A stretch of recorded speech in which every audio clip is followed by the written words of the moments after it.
దగ్గర రా చెప్పు. ఇప్పుడు మనిషి బతకాలంటే బేసికల్లీ మీరు అన్నీ చాలా చెప్తూ ఉంటారు వీడియోస్లో, నిష్కామ కర్మ, పోలిక లేకపోవడం, అంటే ఇట్లా it's no man mind state completely. So ఇవన్నీ ఒక్కొక్క వీడియోలో చెప్తూ ఉంటారు. ఇప్పుడు మన వీడియోలో నాకు ఒక సమ్మరీ లాగా, చెక్ లిస్ట్ లాగా మనకు కొన్ని ఉంటాయి, ఇంకా అవే గుర్తుపెట్టి అంతే చాలు. ఇప్పుడు నిజంగా నేను చేసిన ఈ అసంఖ్యాకమైన వీడియోస్లో కోర్ చెప్పాలనుకుంటే ఒక 10 నిమిషాల్లో ముగించవచ్చు. దాన్ని రకరకాల ఒక కథ ద్వారా అదే చెప్తా, ఒక పాట ద్వారా అదే చెప్తా, కాన్వర్జేషన్లోనూ అదే చెప్తా. ఇప్పుడు ఎవరికైనా ఆనందంగా ఉండాలని ఉంటుంది కదా, అదైతే 100% కోటేశ్వరుడైనా ఎవరైనా ఒకవేళ నిజంగా జీవితాన్ని సహజమైన ఆనందంలో జీవించాలంటే కొన్ని విషయాలు ఖచ్చితంగా అర్థం చేసుకోవాలి. అందులో మన జీవితం ఒక 3 or 4 ఆస్పెక్ట్స్లో మనం జీవిస్తున్నాం. ఒకటి వ్యక్తిగతంగా నేను అక్కడ అర్థం చేసుకోవాల్సిన విషయం ఒకటి ఉంది. నేను మనుషులతో ఉన్నప్పుడు అర్థం చేసుకోవాల్సిన కొన్ని సత్యాలు ఉన్నాయి. నేను మాట ఉపయోగించినప్పుడు అర్థం చేసుకోవాల్సిన విషయాలు కొన్ని ఉన్నాయి. అట్లాగే నేను వస్తువులకి నాకున్న సంబంధం, అట్లాగే నేను ప్రపంచంలో ఉన్నా కాబట్టి సమాజము, అట్లాగే ఈ భారతదేశం అనే బౌండరీ, దీంట్లో ఉన్న కొన్ని సోషల్ ఎథోస్, ఇట్లాంటి విషయాల గురించిన స్పష్టత వస్తే దాని రిజల్ట్లో నీకు ఆనందం ఉంటుంది. చెప్తున్నా. ఇప్పుడు ఒక్కటి అర్థం చేసుకో, అన్నీ అశాశ్వతం అని తెలుసుకోవడం ముఖ్యం. ఎట్లా తెలుసుకుంటావు అనేది నీవే. దానికి ఏముంది, ఈ ఫోన్ ఎప్పుడైనా చెడిపోవచ్చు, అట్లాగే మీ ఇంట్లో ఉన్న కుక్క ఎప్పుడైనా చచ్చిపోవచ్చు, నీవే ఎప్పుడైనా చచ్చిపోవచ్చు. సో అశాశ్వతమైన దానికి నువ్వు ఎప్పుడు ఎమోషన్ అటాచ్ చేయకూడదు. ఇది వీలైతే గోడ మీద రాసుకుని సంవత్సరం పట్టినా పర్వాలేదు. Let us understand this. Example, నేను ఒక గాజు గ్లాస్ కొన్నా, ఇది అశాశ్వతమైంది, నీకు అవసరం కాబట్టి తీసుకున్నావు అంతే. దాన్ని చూసి ఎగ్జైట్మెంట్ లేదు, అది ఒకవేళ పోతే బాధ లేదు. దీనికే సంప్రజ్ఞ స్థితి అని పేరు. సంప్రజ్ఞ స్థితి అంటే యు ఆర్ వెల్ బ్యాలెన్స్డ్ స్టేట్లో ఉన్నావు. అది వస్తువు అయినా మనిషి అయినా. ఫస్ట్ వస్తువుతో బిగించి ఆ తర్వాత మనుషుల వైపు వెళ్దాం. బట్ అవగాహన అంతవరకే. సో అన్నీ అశాశ్వతం అని తెలుసుకున్న నీవు కూడా అశాశ్వతమే, కానీ తెలుసుకుంటున్న ఆ స్థితిని చూడు, అది శాశ్వతం ఉంటుంది. అంటే ఇది అశాశ్వతం అని తెలుసుకుంది ఒకటి. చెప్తున్న నా మాట, నా యొక్క శరీరం కూడా అశాశ్వతం అని తెలుసుకుంటున్న ఆ స్టేట్ ఉంది కదా, అది ఎగ్జిస్టెన్షియల్ స్టేట్ అన్నట్టు. నేను కూడా అశాశ్వతం అని తెలుసు. నేనంటే నా బాడీ అశాశ్వతం అని చెప్తున్నది ఎవరు? నా ఫోన్ అశాశ్వతం అని చెప్తున్నది ఎవరు? ఆ చెప్తున్న స్థితి ఉంది కదా, అది ఈక్వానిమస్ స్టేట్లో ఉంది. It has no ups and downs అనేది ఒకటి. దానికి పేర్లు పెడితే మళ్ళీ ఇరుక్కుపోతాం. దానికి ఏ పేరు పెట్టకు. నేను దానికి ఒక పేరు పెట్టా, లక్కీ ఉట్టప్ప అని పేరు పెట్టిన దానికి. It has no meaning at all. Maybe 1000 ఏళ్ళ తర్వాత లక్కీ ఉట్టప్ప అనే పేరు ప్రపంచం వాడుతుంది. ఎందుకు? ఫ్రెడరిక్ నీషే కొన్ని కొత్త పదాలు సృష్టించాడు, మార్టిన్ హైడెగర్ కొన్ని పదాలు సృష్టించాడు, డేజోవు లాంటి పదాలు ఉన్నాయి, లేకపోతే ఆబ్జెక్టివిజం లాంటి పదాలు వచ్చాయి, అట్లా ఎన్నెన్నో పదాలు వచ్చాయి. అట్లాగే లక్కీ ఉట్టప్ప కూడా భవిష్యత్తులో, లక్కీ ఉట్టప్ప అంటే ఏంటంటే ఏది ఉన్నా లేకున్నా ఆనందంగా ఉండే స్థితి. ఇది కనుక ఎక్కువ మంది కోట్ చేస్తే that becomes a quote again అట్లా. సో ఇప్పుడు నేను 100% తెలుసుకున్నాను, ఇక్కడ అన్నీ అశాశ్వతంగా ఉన్నాయి. అశాశ్వతం అయినప్పటికీ ఎందుకు మనం ఉపయోగించుకుంటున్నాం అంటే అవసరాలు ఉన్నాయి కనుక. తద్వారా ఇప్పుడు ఒక ₹1,00,000 ఫోన్ కొనుక్కోవడం ప్రైడు కాదు, ఒక ఇల్లు కొనుక్కోవడం నీకు ఏం గౌరవము కాదు. ఇల్లు కూలిపోతుంది, ఫోన్ పోతుంది, కానీ వాటి అవసరం నీకుంది కాబట్టి ఆ అవసరాన్ని గుర్తించి నీ దగ్గర ఉన్న రిసోర్సెస్తో వాటిని క్రియేట్ చేసుకున్నావు తప్ప దాని ద్వారా వచ్చే గుర్తింపు కానీ పేరు కానీ నాకు అక్కర్లేదు అని తెలుసుకోవడం ఒక అత్యున్నతమైన స్థితి, ఒక మానసిక స్థితిలో. ఇది సంవత్సరం పట్టినా పర్వాలేదు. ఇందులో నిర్వేదము కానీ, వేదాంతము కానీ, వైరాగ్యము కానీ ఏమీ లేదు. క్లారిటీ ఉందంతే. ఇప్పుడు అశాశ్వతం అని తెలుసుకొని అన్ని పడేయడం కదా దాని ఉద్దేశం. అశాశ్వతం అని తెలుసు కనుక నేను ఫోన్ వాడుతున్నా. ఎందుకు ఇంత బాగా వాడతాను? అశాశ్వతం ఎలాగూ పోతుంది కాబట్టి కొంత ఎక్కువ కాలం ఉంచడానికి మంచిగా ఉపయోగిస్తున్నాను. మన ఆహారానికి మంచి, మన శరీరానికి మంచి ఆహారం ఎందుకు ఇస్తాం? ఇది ఎలాగో మరణిస్తుందని తెలుసు, కానీ ఎక్కువ కాలం సజీవంగా ఉంచే ప్రయత్నం చేస్తున్నాం. అయినప్పటికీ ఉన్నప్పుడు fully utilise to the core. Fully utilise to the core. చాలామందికి తెలిసిన విషయం, ఏదో తెలిసినా గుర్తించిన విషయం ఏంటంటే ఏదేది నీది కాదో అది ఉపయోగించినంత బాగా నీదైందాన్ని ఉపయోగించలేవు. అందుకని ఏది నీది కాదనుకో చాలా బాగా ఆస్వాదించవచ్చు లైఫ్. ఇది వ్యక్తిగతంగా అర్థం చేసుకోవాల్సిన ఒక విషయం. రెండవది పని విషయంలో నిష్కామకర్మ. పని వచ్చేసరికి నిష్కామకర్మ వచ్చింది. నిష్కామకర్మ అంటే భగవద్గీత సారం, పని చెయ్యి ఫలితం ఆశించకు. కానీ తప్పుగా అర్థం చేసుకుని చాలామంది జీవితాన్ని నాశనం చేసుకున్నారు. పని చెయ్యి ఫలితం ఆశించకు అని కాదు దాని సారాంశం. నిష్కామకర్మ అంటే పని సరిగ్గా చెయ్యి, ఫలితం ఆటోమేటిక్ వస్తుంది. పని చేయి ఫలితం ఆశించకంటే నిరాశ ఉంది. చేసి నాకు ఎందుకు ఆశించకూడదు అంటున్నావు, అది కానే కాదు. పని చేయి పర్ఫెక్ట్గా, పరిపూర్ణ శ్రద్ధలో చెయ్యి. దేన్ని మనం ఆధ్యాత్మిక పరంగా నిష్కామం అంటున్నామంటే, నువ్వు చేసే ఏ పనికైతే నువ్వు విజయాన్ని కానీ, అపజయాన్ని కానీ, ప్రైడ్ని కానీ, డబ్బుని కానీ, గుర్తింపుని కానీ, ఐడెంటిటీని కానీ వేటిని జోడించకుండా ఆ పని చేస్తున్నావు. ఆ పనికి నిష్కామ కర్మ అని పేరు. చేసావు, ఫలితం ఎలా వస్తుంది? ఆ పని పరిపూర్ణంగా చేస్తే ఆ పనికి ఎంత ఫలితం రావాలో నువ్వు ఊహించినా ఊహించకపోయినా, ఆశించినా ఆశించకపోయినా వస్తుంది అనేది మన అనుభవం చెప్తుంది. అంటే ఎంతో కొంత ప్రతిఫలం అయితే ఖచ్చితంగా వస్తుంది. నువ్వు ఊహించిన దానికంటే ఎక్కువ వస్తుంది. ఊహ పక్కన పెట్టు, దేనికి ఎంత రావాలో అంత ఖచ్చితంగా వస్తుంది. నీ విత్తనంలో ఏది ఉందో అదే ఫలితంగా వస్తుంది. కొన్నిసార్లు డబ్బు ఒక్కటే ఫలితము కాదు. కొన్నిసార్లు ప్రశాంతత, కొన్నిసార్లు మంచి మిత్రుడు, కొన్నిసార్లు వర్షము, కొన్నిసార్లు అలసట, రకరకాల ఫలితాలు వస్తాయి. Be ready to receive. మన దృష్టిలో ఫలితం అంటే రికగ్నిషన్ లేదా డబ్బే. అది ప్రపంచం దృష్టిలో అది తప్పుడు అవగాహన. అది ఎక్కువసేపు నువ్వు హ్యాండిల్ చేయలేవు, అది ఎక్కువసేపు నిలబడదు కూడా. సో నిజంగా ప్రశాంతంగా ఉన్నవాడేంది తన పనిని తాను సమర్థవంతంగా చేస్తున్నాడు. సమర్థవంతంగానే దానికి నీ రిసోర్సెస్, నీ శరీర ధర్మము, నీ మనోధర్మము, వీటిని సరిగ్గా అర్థం చేసుకొని నీ మిత్రులు ఎవరు, నువ్వు ఏ ఊర్లో ఉన్నావు, ఏ క్షేత్రంలో ఉన్నావు, వీటన్నిటిని ఒక్కసారి చూసి అక్కడ ఒక పని పుడుతుంది. అంత తప్ప ఊరికి పని పుట్టదు. అన్కాన్షియస్గా పని చేయకూడదు. వీటన్నిటిని లెక్కలోకి తీసుకొని ఒక పని చేయాలన్నమాట.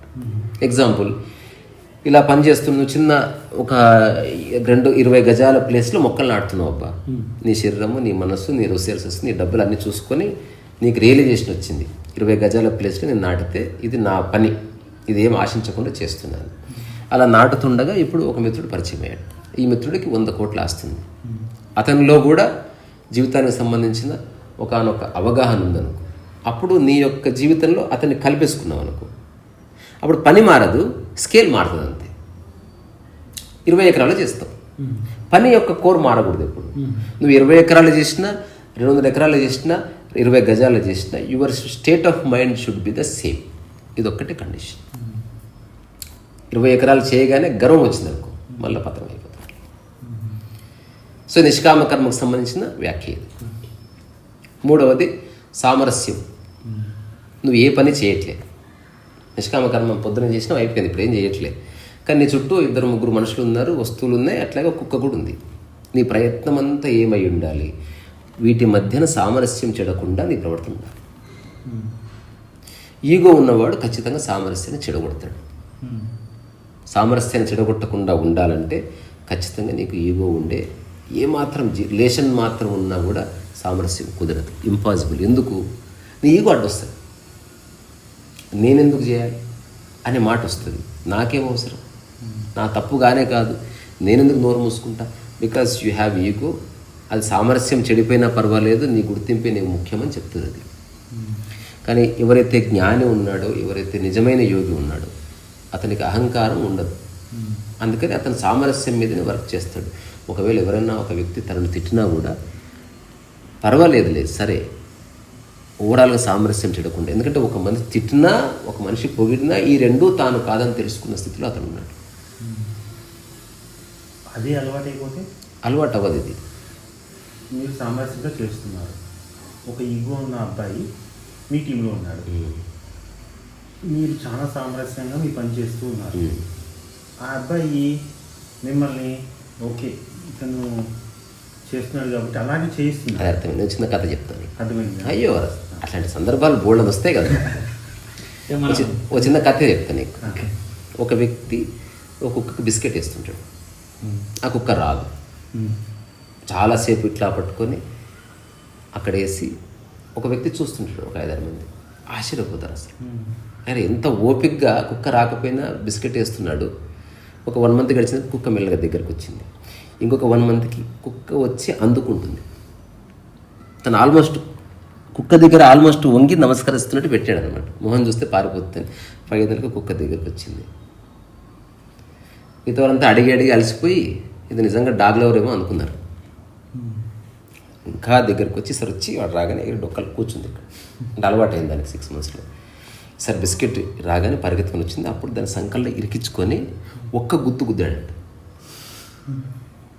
అందరూ ఆశ్చర్యపోయారు. నేను యాక్చువల్గా ఫస్ట్ డే చేయాలనుకున్నా. ఎందుకంటే ఇది నేను పోతుంటే నన్ను వెంటబడి ఒక్క మురిగింది అది. దాంతో నా ల్యాప్టాప్ ఖరాబ్ అయిపోయింది. So I just wanted to teach him a lesson. కానీ దానికి అర్థం చేసుకునే స్థాయి లేదు కనుక ఐ వెయిటెడ్. సో సామరస్యంలో ఉన్నవాడు ఎప్పుడు సామరస్యంలో ఉండి తిట్టుతిడుతాడని కాదు. ఒక్కసారి వాడు ఎప్పుడైతే నీకు లొంగుతాడో అప్పుడు నువ్వు చెప్పవలసింది మామూలు కంటే ప్రొఫౌండ్గా చెప్పి తీరుతావు. మన సమయం వస్తుంది, ఆ సమయంలో చెప్పు. ఎవడైతే వినడానికి సిద్ధంగా ఉంటాడో అప్పుడు చెబితేనే వాడు వింటాడు. ఇప్పుడు నేను ఒక సందర్భంలో ఓకే సారీ చెప్పి ఉండవచ్చు, కానీ ఆఫ్టర్ 5 months ఎప్పుడైతే వాడి ఒక మానసిక స్థితి ఎస్టాబ్లిష్ అయిందని నేను గుర్తిస్తాను, అప్పుడు కూర్చోబెట్టి ఒక కట్టె తీసుకుని తొడపాశం పెట్టినా కూడా హీ లిజన్స్. కానీ ఎలా ఉంటుందంటే మనం చేసే ఉద్యోగాల్లో కానీ మన ఫ్యామిలీలో కానీ ఇలాంటి వాళ్ళు ఉంటారు. వాళ్ళు ఎప్పుడు నిత్యం మన పక్కనే ఉంటూ ఉంటారు. సో అట్లాంటి వాళ్ళకి కూడా కొన్ని రోజులు ఆగి నెక్స్ట్ అక్కడికే వస్తున్నా. ఇదేమో సామరస్యం, ట్రై ఫర్ ఇట్. నెక్స్ట్ వచ్చేసి మన ఏమంటారు మన సాక్షి అల్టిమేట్ ట్రూత్స్ గురించి మాట్లాడుకుందాం. తర్వాత కొంత ప్రపంచానికి సంబంధించిన విషయాలు మాట్లాడుకుందాం. సాక్షి అంటే ఇప్పుడు నువ్వు ఈరోజు వంట చేస్తున్నావు, అప్పుడు నువ్వు కుక్. ఇప్పుడు మీరు డ్రైవ్ చేసుకుంటూ వచ్చారు, డ్రైవర్. ఏమి చేయనప్పుడు ఎవరు మీరు అనేది క్వశ్చన్. ఇప్పుడు హూ ఆర్ యు అనే దానికి క్వశ్చన్ ఇప్పుడే ఇవ్వాలి. డ్రైవ్ చేసినప్పుడు డ్రైవర్ అనే ఆన్సర్ వచ్చేసింది. పెయింటింగ్ వేస్తే పెయింటర్ అనే ఆన్సర్ వచ్చేసింది. When you are doing a surgery అనేది కూడా వచ్చేసింది. If there is nobody who are you అన్నది సాక్షి అనమాట. So you are nobody, you have nothing to do, at you are being there and you are not doing anything. So sitting quietly and doing nothing. ఆ టైంలో even దేన్ని చూసినా కూడా దేని గురించి ఏ కల్పన కానీ ఆలోచన కానీ అభిప్రాయం కానీ లేకుండా చూసేటువంటి చూపుకు సంబంధించిన విషయం ఇది. ఇది మరణ సమయంలో చాలా బాగా ఉపయోగపడుతుంది. నిజంగా సాక్షిని అర్థం చేసుకున్నవాడు ప్రశాంతంగా మరణిస్తాడు. కానీ ఈ రోజులో ఎలా ఉంటే కళ్ళు ఎటు చూస్తే అక్కడ ఏదో దాని గురించి ఆలోచన వెళ్ళిపోతుంది. అదే చెప్తున్నాను. అందుకే రోజుకి 10 నిమిషాలు కదా దేన్నన్నా చూడు. మనసులో ఏ ఆలోచనలు చేసుకోవడానికి కాదు, you are just looking at something. ఇప్పుడు మేము మీ ఇద్దరిని అడుగుతా, మీరు చిన్నప్పటి నుంచి ఆకాశాన్ని చూశారు కదా, చూసి కూడా ఏం అనుకోలేదు ఇప్పటి వరకు. అట్లా ఉండాలి. అదే సాక్షి అంటే. మీరు సాక్షి ఆకాశాన్ని చిన్నప్పటి నుంచి ఎన్నోసార్లు చూసినా దాని గురించి ఒక కథ కానీ ఒక కల్పన కానీ దాన్ని సొంతం చేసుకోవాలని కానీ ఇది నాదని కానీ ఇది నీదని కానీ ఇది బాగుందని కానీ ఏమీ అనుకోలేదు. అసలు there is no description at all as far as sky is concern. అది నీవే. కానీ బెంచకారం చూసినప్పుడు ఏదో డిస్క్రిప్షన్ స్టార్ట్ అయింది, ఇది నీవే. కానీ that is your original state. You are looking at something but you have no thoughts at all. ఒకవేళ ఈ స్థితిని అర్థం చేసుకుంటే ఇది జీవితంలో అత్యంత దోహదకారి. నీ మానసిక ప్రశాంతతకి డైరెక్ట్లీ ప్రపోర్షనేట్ అన్నట్టు. It just gives you that. అంటే సమస్త మానవ జాతి దేనికోసం నిరంతరం పరిశీలన అయ్యి ఆస్తమాల చుట్టూ గుళ్ళ చుట్టూ తిరిగి కాళ్ళు మొక్కి పూజలు చేసి ఏం చేస్తున్నారో దాని యొక్క రిజల్ట్ ఇక్కడే ఉంది. నువ్వు ఏం చేసినా రాదు, ఏమి చేయకపోతే వస్తుంది. సో దీనికి ఒక జెన్ సేయింగ్ ఉందన్నమాట. ఏ true traveller is always ready, bags packed, and he knows perfectly well he is not going anywhere.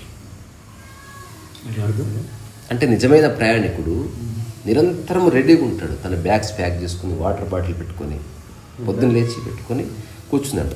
అతనికి 100% తెలుసు అతనికి ఎక్కడికి పోవడం లేదు. ఈజ్ ఆల్వేస్ అలర్ట్ అని చెప్పడానికి అది. సో నీ సమక్షంలో ఒక మనిషి ఉండని, నీ సమక్షంలో మనుషులు లేని, యు ఆల్వేస్ బీ అవేర్. మనుషులు ఉంటే ఇట్లా కూర్చొని, మనుషులు లేకపోతే జారి పడిపోవడం కాదు. మనుషులు ఉన్నా లేకపోయినా వాళ్ళు కాదు నీ జీవితాన్ని నిర్దేశించేది, నీవే. ఎవరున్నా లేకుండా నువ్వు ఒకలా ఉన్నావు. సాక్షి అన్నది సాధన కాదు, గుర్తించే అంశం. ఒక దాన్ని చూసినప్పుడు ఏ ఆలోచన లేకుండా చూడడం. జస్ట్ నువ్వు 10 నిమిషాలు చూసినా ఏ ఆలోచన లేకుండా ఉండొచ్చు అనేది భాషలో. That is your original state అన్నట్టు. You are looking at everything, at నీ మనసులో ఎలాంటి కల్పనలు కానీ, అభిప్రాయాలు కానీ, పోలికలు కానీ, జడ్జిమెంట్స్ కానీ క్రియేట్ అవ్వడం లేదు. ఇది కొద్ది రోజుల్లో చిక్కుతుంది.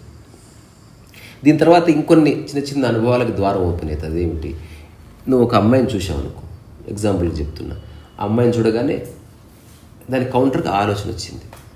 మొట్టమొదటిసారి నువ్వు అమ్మాయితో పాటు ఈ ఆలోచనని కూడా స్థిరంగా చూడగలుగుతావు. తద్వారా you are out of thinking. For the first time you stepped out of your mind. Who is witnessing అన్నది it is very difficult to describe. దానికి అనుభవంలో చెప్తున్నారు. అది ఎగ్జిస్టెన్షియల్ లుక్. అది ఒకటి. That is you, that is your mind, but which is uncorrupt. ఏమాత్రం corrupt కానీ mind యొక్క ఒకనొక శుద్ధ స్థితి అది. అక్కడి నుంచి చూడొచ్చు. చూడడం వల్ల బెనిఫిట్ ఏంది? ప్రాపంచికమైన బెనిఫిట్ ఏది ఉండదు. నీకేం డబ్బులు రావు, నీకే పేరు ప్రఖ్యాతులు రావు. బట్ ప్రశాంతత ఏందో, నిజమైన ప్రశాంతత ఏందో నీ అనుభవంలోకి రావడం మొదలవుతుంది. అంటే దానికి రియాక్షన్ అయితే ఉండదు. There is no reaction. But అంటే దేర్ ఇస్ నో రియాక్షన్. అట్లాగే it is not mechanical also. నువ్వు పూర్తి సజీవంగా ఉంటూ డే టు డే లైఫ్లో అందరినీ కలుస్తూ మాట్లాడుతూ అన్నప్పటికీ ఎంత అవసరమో అంతే నీ మనసు స్పందించడం మొదలు పెడుతుంది. మిగతా టైంలో ఇట్ ఈస్ జస్ట్ నీ కుక్క పక్కన కూర్చున్నట్టు నీ మనసు నీ పక్కన ఉంటుంది. And it is not interfering. But ఎరుకుతూ ఉంటుంది, పరిపూర్ణ ఎరుక.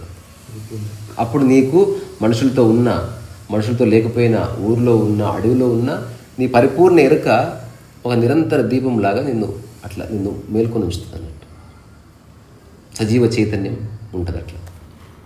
రెండోది, సరే జీవితంలో నిజంగా ఆ మూలాన్ని అర్థం చేసుకోవాలనుకుంటే అవేర్నెస్ అన్నది ఒక పదం వాడుతుంది ఎరుక.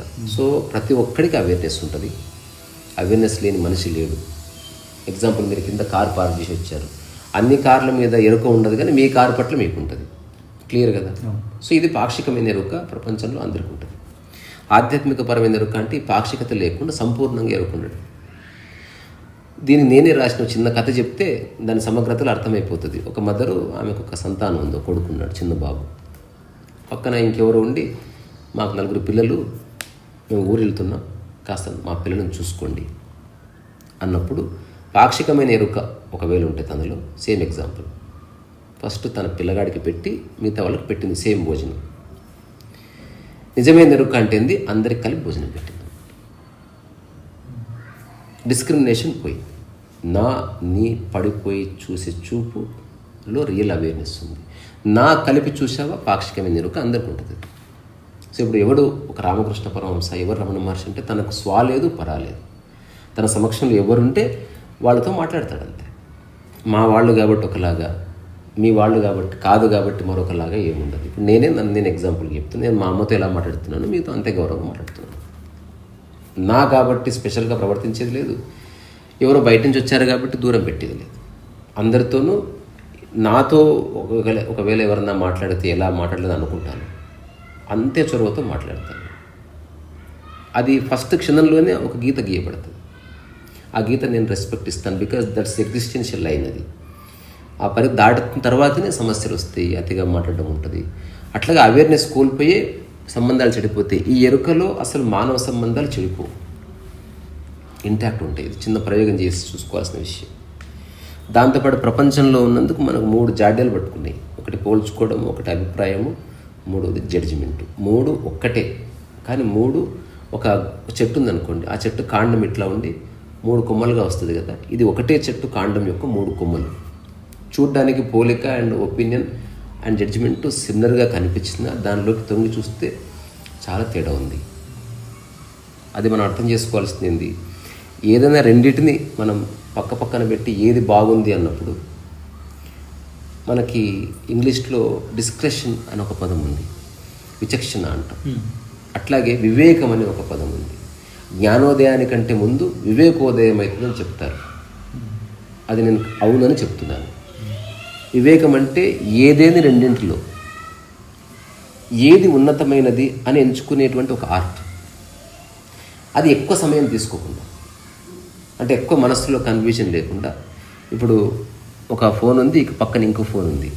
ఈ రెండింటిలో ఏదంటే రెండింటి కాస్ట్ ₹1,00,000 అనుకో. వివేకం వచ్చినప్పుడు నీకు ఉన్నతమైనది నీ జీవితానికి ఏదైతే అత్యంత ఆవశ్యకమో అది ఎంచుకోబడుతుంది. ఇది చాలా ఆవశ్యకం. వివేకం అనేది ఇది. పోలిక అంటే తెలుసా, నీకు మంచి చెడులతో సంబంధం లేదు, నాది నీదని వచ్చేసి అదొక్కటే తేడా. అది కరప్ట్ అన్నట్టు. వివేకంలో కరప్షన్ ఉండదు. వివేకంలో ఏది ఉపయుక్తమో అది ఎంచుకోబడుతుంది. అక్కడ నాది నీదని ఏముండదు. ఎగ్జాంపుల్, అమ్మ ఒక సలహా ఇచ్చింది, పక్కింటి అమ్మ ఇంకో సలహా ఇచ్చింది. వివేకవంతుడైతే ఎవరి సలహా మంచిదో వాళ్ళు ఎంచుకుంటాడు. పోలిక ఉన్నవాడు ఎవడైతే నాకెందుకు మా అమ్మదే అంటాడు, మా అమ్మదే బెస్ట్ అంటాడు. సో ఈ పోలికలో ఒక రకమైన కరప్షన్ ఉంటుంది, ఒక రకమైన ఇల్లు మైండ్ ఉంటుంది. అందుకని పోలిక అనేది వద్దు.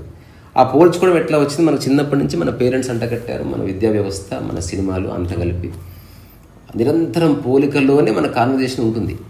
వాడికంటే నువ్వు బాగా చదవాలి, మా కుటుంబ సభ్యుల కంటే మేము మంచిగా ఉంటాము, తర్వాత మా పెద్దన్న కంటే నేను కూడా బెటర్గా ఉన్నాను. If there is no comparison, చాలామందికి తెలియదు వాళ్ళు ఎవరు, అసలు చాలా తెలియదు వాళ్ళు పొడిగా ఉన్నారో పొట్టు ఉన్నారో కూడా తెలియదు పోల్చుకోకపోతే. అందుకని ప్రపంచం ద్వారా మనకు అంటగట్టిన ఒకనొక ఎగ్జిస్టెన్స్లో లేని విషయం పోల్చుకోవడం.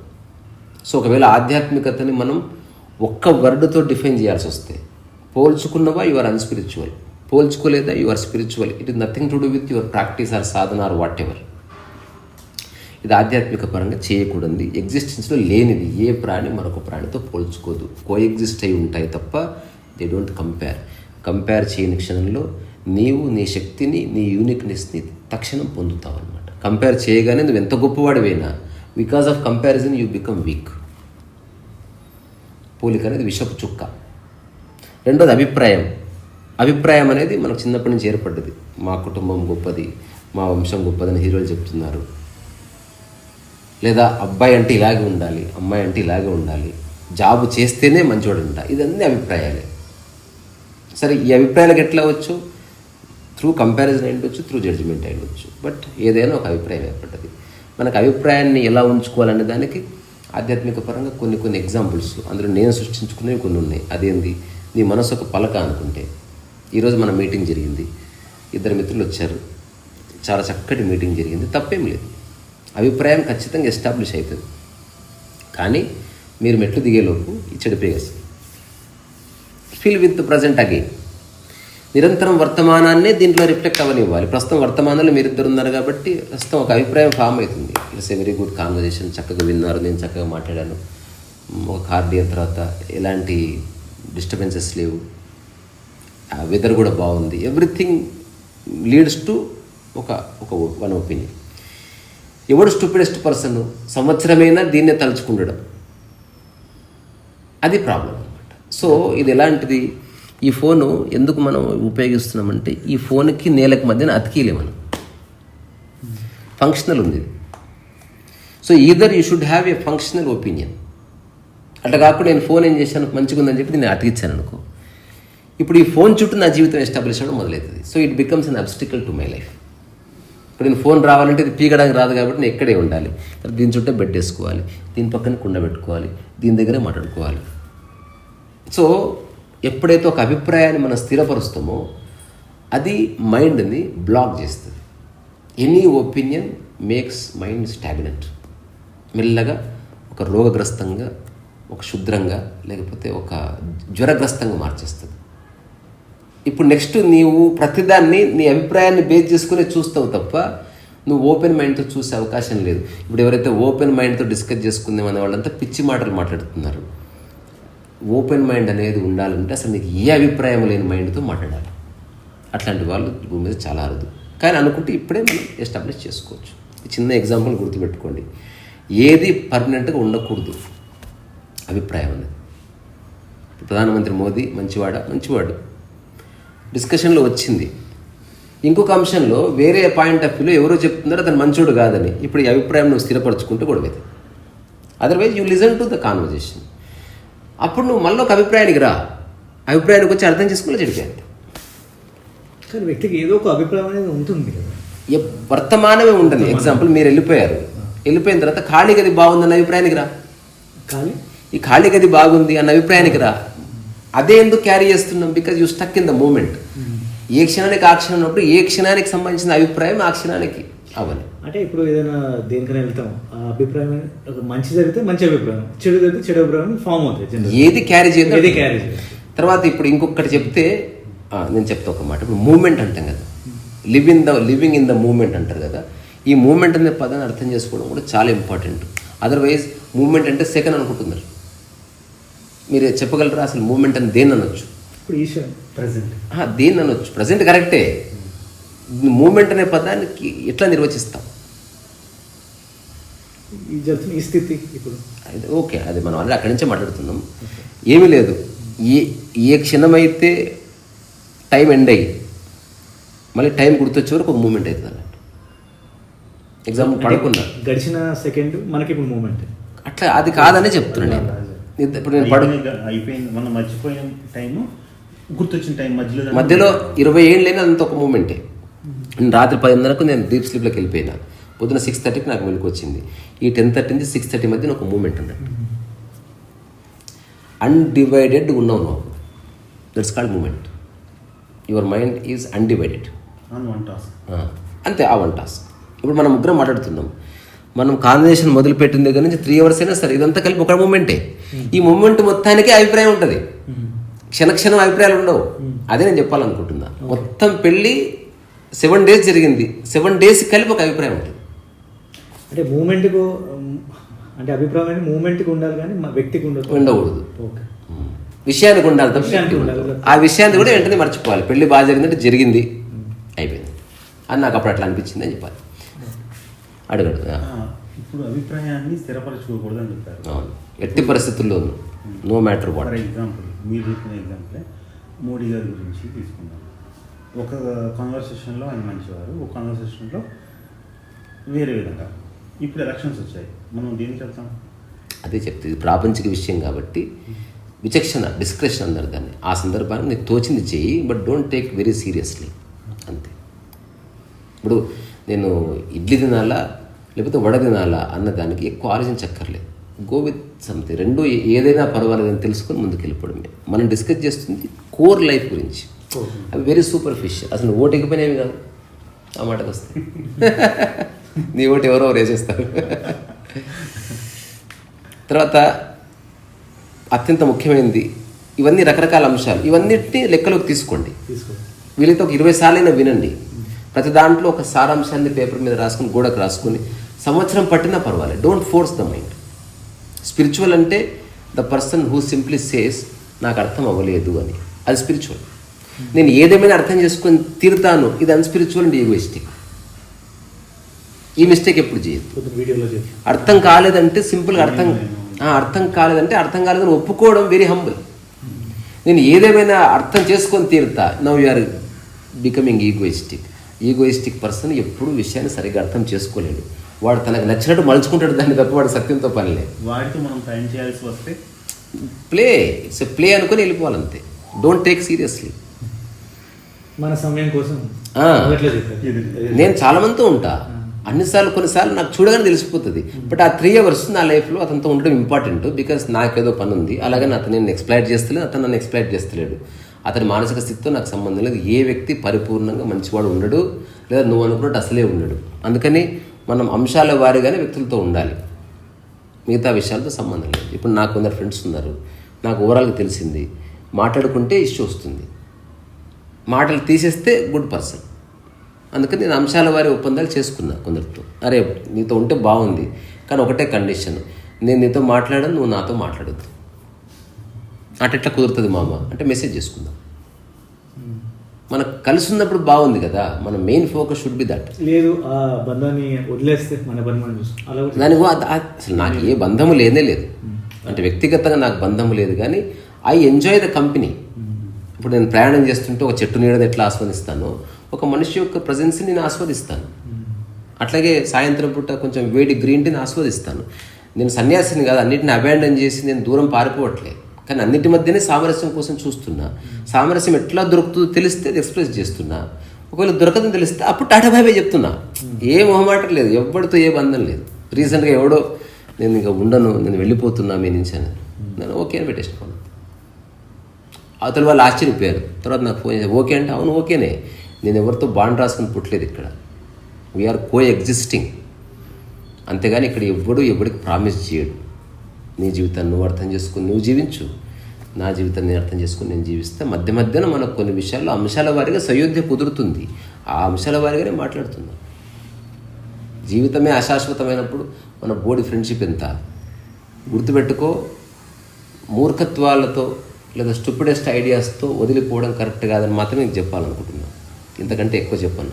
Take your decision and move on. Cut చేస్తే నా దగ్గర వచ్చేసాడు వాళ్ళు, అది వేసాం. ఆ తర్వాత నేను మళ్ళీ ఆ విషయం మాట్లాడలేదు. అసలు చెత్త అది విషయం, అది కానీ కాదు. ఇంకా రెండు ముఖ్యమైనవి. నోరు చేసే చేటు అంత ఇంత కాదు. నోరు రెండే పనులు చేస్తుంది. జనరల్గా మాట్లాడుకుందాం. ఒకటి తింటుంది, ఒకటి మాట్లాడుతుంది. ఈ రెండింటి మీద ఎరుక ఉంటే సరిపోతుంది. మనం కలిసి ఉన్నాం కదా అని మాట్లాడకూడదంట. నేను అవసరమైతే నీ జీవితంలో ఎవరైతే నీ మాటలను నువ్వు ఎలా మాట్లాడినా తప్పుగా తీసుకోరు, అట్లాంటి వాళ్ళు ఒకరో ఇద్దరు ఉంటారు. వాళ్ళు కలవగానే వాడుకోవనుకో, ఏమని అనుకో. ఎందుకంటే వాడు తప్పుగా తీసుకోడు కనుక. ఎవరి గురించి చాడీలు చెప్పు, వాడు ఎవరికి చెప్పడు కనుక.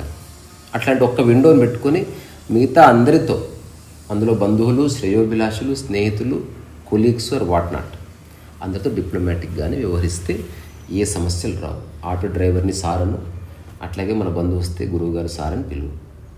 అంతే తప్ప చొరవ లేకపోతే కాస్త లీనియన్స్ తీసుకొని జోకులు వేసుకోవడం, పరాజకాలు, ఇది దెబ్బతీస్తుంది మనం. ఎందుకంటే మనం ఎవరు ఎలా హర్ట్ అవుతారో తెలియదు. అందుకని మేక్ షూర్ నీ జీవితంలో ఒకరో ఇద్దరు ఉన్నారు, అక్కడ ఒక్క చోటే నీ నోటి నేను తాళం తీస్తావు. మిగతా అన్ని చోట్ల డిప్లొమాటికే. ఇంక మళ్ళీ వీళ్ళు వాళ్ళని లేదు. అందరితో ఒక మిషన్ ఎట్లయితే ప్రవర్తిస్తుందో, ఇప్పుడు సిరి అనగానే హలో సార్ అని ఎట్లా చెప్తుందో exactly you are going to respond. అప్పుడు ఏం చేస్తున్నావు, నువ్వు అందరినీ ఒకలా చూస్తున్నావు, అంతే. కన్ఫ్యూజన్ లేదు మైండ్లో. All are same. వాళ్ళ రూపాలు రోబోటిక్ కాదు. You understood. You are not being robotic. అలాగని అందరితో రోబోటిక్గా మాట్లాడట్లే. రెస్పెక్ట్ మాత్రం ఇస్తున్నావు.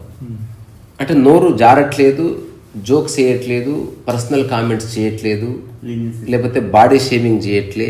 అట్లాంటిది ఏమద్ద కొంచెం బక్కగా కోతిలాగా అనిపిస్తాం అనట్లేదు మనం.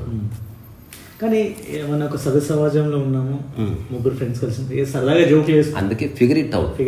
ఎక్కడ చెడుతుందో తెలుసుకొని చేయాలి. నేను జోక్స్ చేయదు. నేను చాలా, మీరు నాతో ఉందరనుకో, అందరి మీద అన్ని రకాల జోక్స్ వేస్తాను. కానీ నాకు తెలుస్తుంది ఏ స్థాయి వరకు అతనిలో యాక్సెప్టెన్స్ ఉంటుంది. నేను కావాలని నేను నిర్ణయించుకున్న తర్వాత కావాలని గీత దాటి చూస్తాను. అటు టెస్ట్ చేసిన తర్వాత I will come back. I simply say sorry, ఇంకెప్పుడు ఇలా జరగదని కావాలని చెప్పి మరి ఇంక జీవితకాలం నాకు 2009 నుంచి ఈనాటి వరకు నాకు ఒక్కరితో గొడవ లేదు. అలాగా నేనేం మౌనంగా లేను, మూసుకొని లేను. అన్నీ మాట్లాడతా, అన్ని జోకులు చేస్తా, అనేక సెక్కాలు చేస్తా. కానీ I am aware of the other human being. ఇంకా నేను రాసుకున్న ఒక సూత్రం ఏంది, ఒక పులితో ఉంటే ఎట్లా ఎరుకలో ఉంటావో ప్రతి మనిషితోనూ ఎరుకలోనే ఉండు. ఎవరిని నమ్మకం. అది అమ్మైనా సరే, నాయనైనా సరే. Be aware of. బికాజ్ నాకు మనిషితో సమస్య లేదు, మైండ్తో problem. I trust you but I don't trust your mind. The same thing applies to me also. Trust me but don't trust my mind. మాటలు బిజినెస్ ఇవన్నీ తీసేస్తే నేనున్నాను, దాన్ని నమ్మొచ్చు. కానీ నా మాటలు, నా జీవన విధానాలు, నా జీవితాశైలి గురించి నా మైండ్ వచ్చింది. అవి ఎప్పుడన్నా మారచ్చు. సరే, నాకు ఐఎమ్ ఏ మైండ్లెస్ పర్సన్ కాబట్టి you can trust me and my mind also. నేను ఎవరితో ఏ విధమైన ఆర్థిక, రాజకీయ, సామాజిక పరమైన సంబంధాలను ఎస్టాబ్లిష్ చేయను. నేను చేయాలనుకున్నది ముందే విత్ రీజనబుల్ రిస్ట్రిక్షన్స్తో ఒక ఎజెండాతో చేస్తున్నానని చెప్తాను. అంతవరకు చేస్తాను, అక్కడ ముగిస్తాను దాన్ని. అంతవరకే తప్ప మరి. So we should have some clarity. Yeah, అన్ని విషయాల్లో. రెండోది, ఏం నోట్లో వేస్తున్నావు అన్న దాంట్లో కూడా ఒక క్లారిటీ తెచ్చుకోవడం. అబౌట్ ఫుడ్ కావచ్చు, వాట్ ఎవర్, లిటిల్ అవేర్నెస్ అంతే. ఇది ఎవరికి వాళ్ళు నిర్ణయించుకోవాల్సినది. తర్వాత కొన్ని సార్వజనీనమైన సూత్రాలు ఉన్నాయి. మనం ఏదైతే ఇల్లు అనుకుంటున్నామో ఆ థాట్ని చెడిపేయాలంట. ఇది ఒక ఇంట్రెస్టింగ్ ఐడియా. అసలు ప్రపంచమే నీ ఇల్లు అనుకో, లేదా నీ బాడీ నీ హోమ్ అనుకో. అందులో ఉంటుంది నీవు. You are always home. So నువ్వు ఎక్కడున్నా, ఇప్పుడు ఇది ఒక ఇల్లు కదా, ఈ ఇంట్లో ఇంకొక ఇల్లు ఉంది, అందులో నీవు ఉన్నావు. ఈ చిన్న ఎరుక నిన్ను చాలా వాటి నుంచి విముక్తి చేస్తుంది. The moment you think or you feel that this is your home, take care of it. Because you are here to take care of your home. ఇది ఒక చిన్న ఫిలసాఫికలే, భావనాత్మకమైంది, but it is very useful. నేను అట్లా జీవిస్తాను. నేను ఎక్కడికి వెళ్ళినా, నేను వేరే వాళ్ళ ఇంట్లో ఉన్నా అని ఒక్క క్షణం కూడా నాకు ఆలోచన రాదు. 2009 ఎక్కడున్నా సరే నేనే నా సొంతంగా అద్దెలో నేను ఎవ్వరి వస్తువులు ముట్టుకోను, నేను ఎవరి వైపు ఎక్కువసేపు చూడను. నేను నా పుస్తకమో, నా రైటింగో, లేకపోతే నా వైలినో, లేకపోతే ఏదన్నా నేను చెప్తాను, నాకు వర్క్ ఉంది, నేను ఇక్కడికి వచ్చింది నా పని చేసుకుంటూ మీతో ఉంటానికి. సో ఫస్ట్లో కొంచెం వీడియో కొంచెం పోజు కొడతా అదేది అనుకున్నారు. నాలో కన్సిస్టెన్సీ వల్ల ఇప్పుడు నా ప్రజెన్స్ని చాలామంది ఎంజాయ్ చేస్తారు. Because I don't touch. మా ఇంట్లో ఇప్పటివరకు ఒక్క వస్తువు ముట్టుకోలే కింద నేను నా చేత్తో. మా ఇల్లే అది, మా అన్న మా అమ్మనే. మా అమ్మకు సంబంధించిన వస్తువులు కానీ తన బీరువా కానీ నేను ఒకవేళ ముట్టుకోవాలంటే I will take her permission. తనతో ముట్టుకొని తను నాకు ఇవ్వవలసింది. I don't touch. అంటే నా స్పర్శను నేను చాలా వ్యాలిడ్గా చూస్తాను. నేను ఎవరి శరీరాన్ని ఉత్తుత్తగా ముట్టుకోను, ఏ వస్తువుని ఉత్తగా ముట్టుకోను, రోడ్డు మీద కార్ని ముట్టుకోను, దేన్ని ముట్టుకోను. బికాజ్ దానికి అవసరం లేదు. దానివల్ల పొందే ఆ స్పర్శానుభూతి నాకు అక్కర్లేదు. ఇంకా స్పర్శకి మైండ్కి అవినాభావ సంబంధం ఉంది. ప్రతి స్పర్శలో నువ్వు కొంత ఇన్ఫర్మేషన్ పాస్ ఆన్ చేస్తూనే ఉంటావు. So I don't touch. ఇది ఎక్కడో పుస్తకాల్లో చదివి కాదు, అనుభవం వల్ల తెలిసింది. రెండోది, ఇవన్నీ ఎవరైనా చేయదగ్గవి నేను చెప్తున్నది. దీనికి గురువు అక్కర్లే, ఆశ్రమం అక్కర్లే, సమాచారం అక్కర్లే, ఎవరి గ్రూప్ అక్కర్లే. మనమే తిరిగి తిరిగి చేసి చూసుకోవచ్చు. తర్వాత నేను ఇప్పుడు నా చుట్టూ ఏ వస్తువులు ఉన్నా, ఎవరింట్లో ఎక్కడున్నా, ప్యాలెస్లు ఉన్నా, నేను అడగను ఇది ఎంత ధర అండి, ఇది ఎక్కడ కొన్నారు. అసలు నేను డోరే ఓపెన్ చేయను కాన్వర్జేషన్కి. I only speak about fundamentals. నీళ్ళు ఇస్తారా, భోజనం చేద్దామా, నేను కాస్త పడుకుంటాను, మీరు పడుకోండి. 100 రోజులున్నా ఇంతే కాన్వర్జేషన్. ఇలా ఉండగా ఉండగా ఉండగా తనకు సంబంధించిన ఏదైనా విషయం తీసుకొస్తే అప్పుడు నా అనుభవం నుంచి చెప్తాను గౌరవంగా. I don't impose, I don't force. నేను చెప్పానని మీరు ఆచరించవలసిన అవసరం ఎంత మాత్రం లేదు. మీరే ఆలోచించుకోండి, మీకు నచ్చితే చేయండి, లేకపోతే లైట్ తీసుకోండి. ఈ చిన్న చిన్న విషయాలు పాటిస్తూ ఉండగా తెలిసింది over the period of time. అందరితో ఉంటూ, అందరితో సత్సంబంధాలు ఉంటూ, ఎక్కడున్నా హాయిగా ఉండగలిగేటువంటి ఒకానొక అవకాశం ఈ సమాజంలో నేను క్రియేట్ చేసుకున్నాను. ఇది అందరికీ పాజిటివ్. ఇందులో ఏం పెద్ద ఎవరెస్ట్ ఎక్కేది అట్లాంటివి ఏం లేవు కానీ అట్లాంటివి. సో వీటన్నిటి సారాంశం. అందుకే నేనేం చెప్తా, ఆధ్యాత్మికతకి 9 సూత్రాలు అన్న అంశంతో ఇప్పుడు చెప్పినవన్నీ అవే. ప్రపంచకం వచ్చినవి 3: ఒపీనియన్, కంపారిజన్ అండ్ జడ్జిమెంట్. ఈ 3 ప్రపంచంలో తప్ప ప్రకృతిలో ఏ ప్రాణికి లేవు. ఇదొకటి. ఈ 3 లేకపోతే ఇమ్మీడియట్గా యు ఆర్ ఎగ్జిస్టెన్షియల్, ప్రకృతిలోకి వెళ్ళిపోయిన వాళ్ళు. పోలిక లేకపోతే యూఆర్ ఇమ్మీడియట్లీ యువర్ నేచురల్. అంతే. ఇప్పుడు ఒక న్యాచురల్ యాక్టర్ అంటే is not comparing himself with anybody. అట్లా ఈ 3 పక్కన పెడితే మిగతా 6. సో 6 ముఖ్యమైనవి ఆహారము, నిద్ర, మైథునం అనేవి ప్రత్యక్ష సత్యాలు కనుక దాన్ని జోడించట్లే. అవి జ్ఞానికైనా, అజ్ఞానికైనా, కుక్కకైనా, పిల్లికైనా వచ్చేస్తాయి. ఇప్పుడు నేను చెప్తున్న 6 కొంత ఎరుకలో ఉంటేనే వస్తాయి. అందులో ఒకటి సాక్షి. అంటే ఏ పని చేయనప్పుడు నీ ఉన్న స్థితి, అది రానురా అన్ని పనులు చేస్తున్నా మేలుకుంటుంది. అది ఇది కోర్ ఆఫ్ ఎగ్జిస్టెన్స్. రెండవది నిష్కామ కర్మ.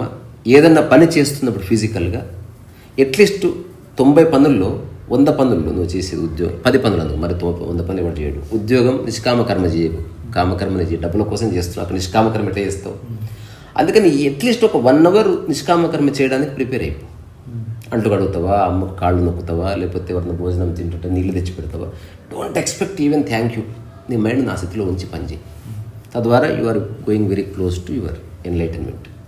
ఇది నిష్కామ కర్మ, సాక్షి అయిపోయింది. 3వది సామరస్యం.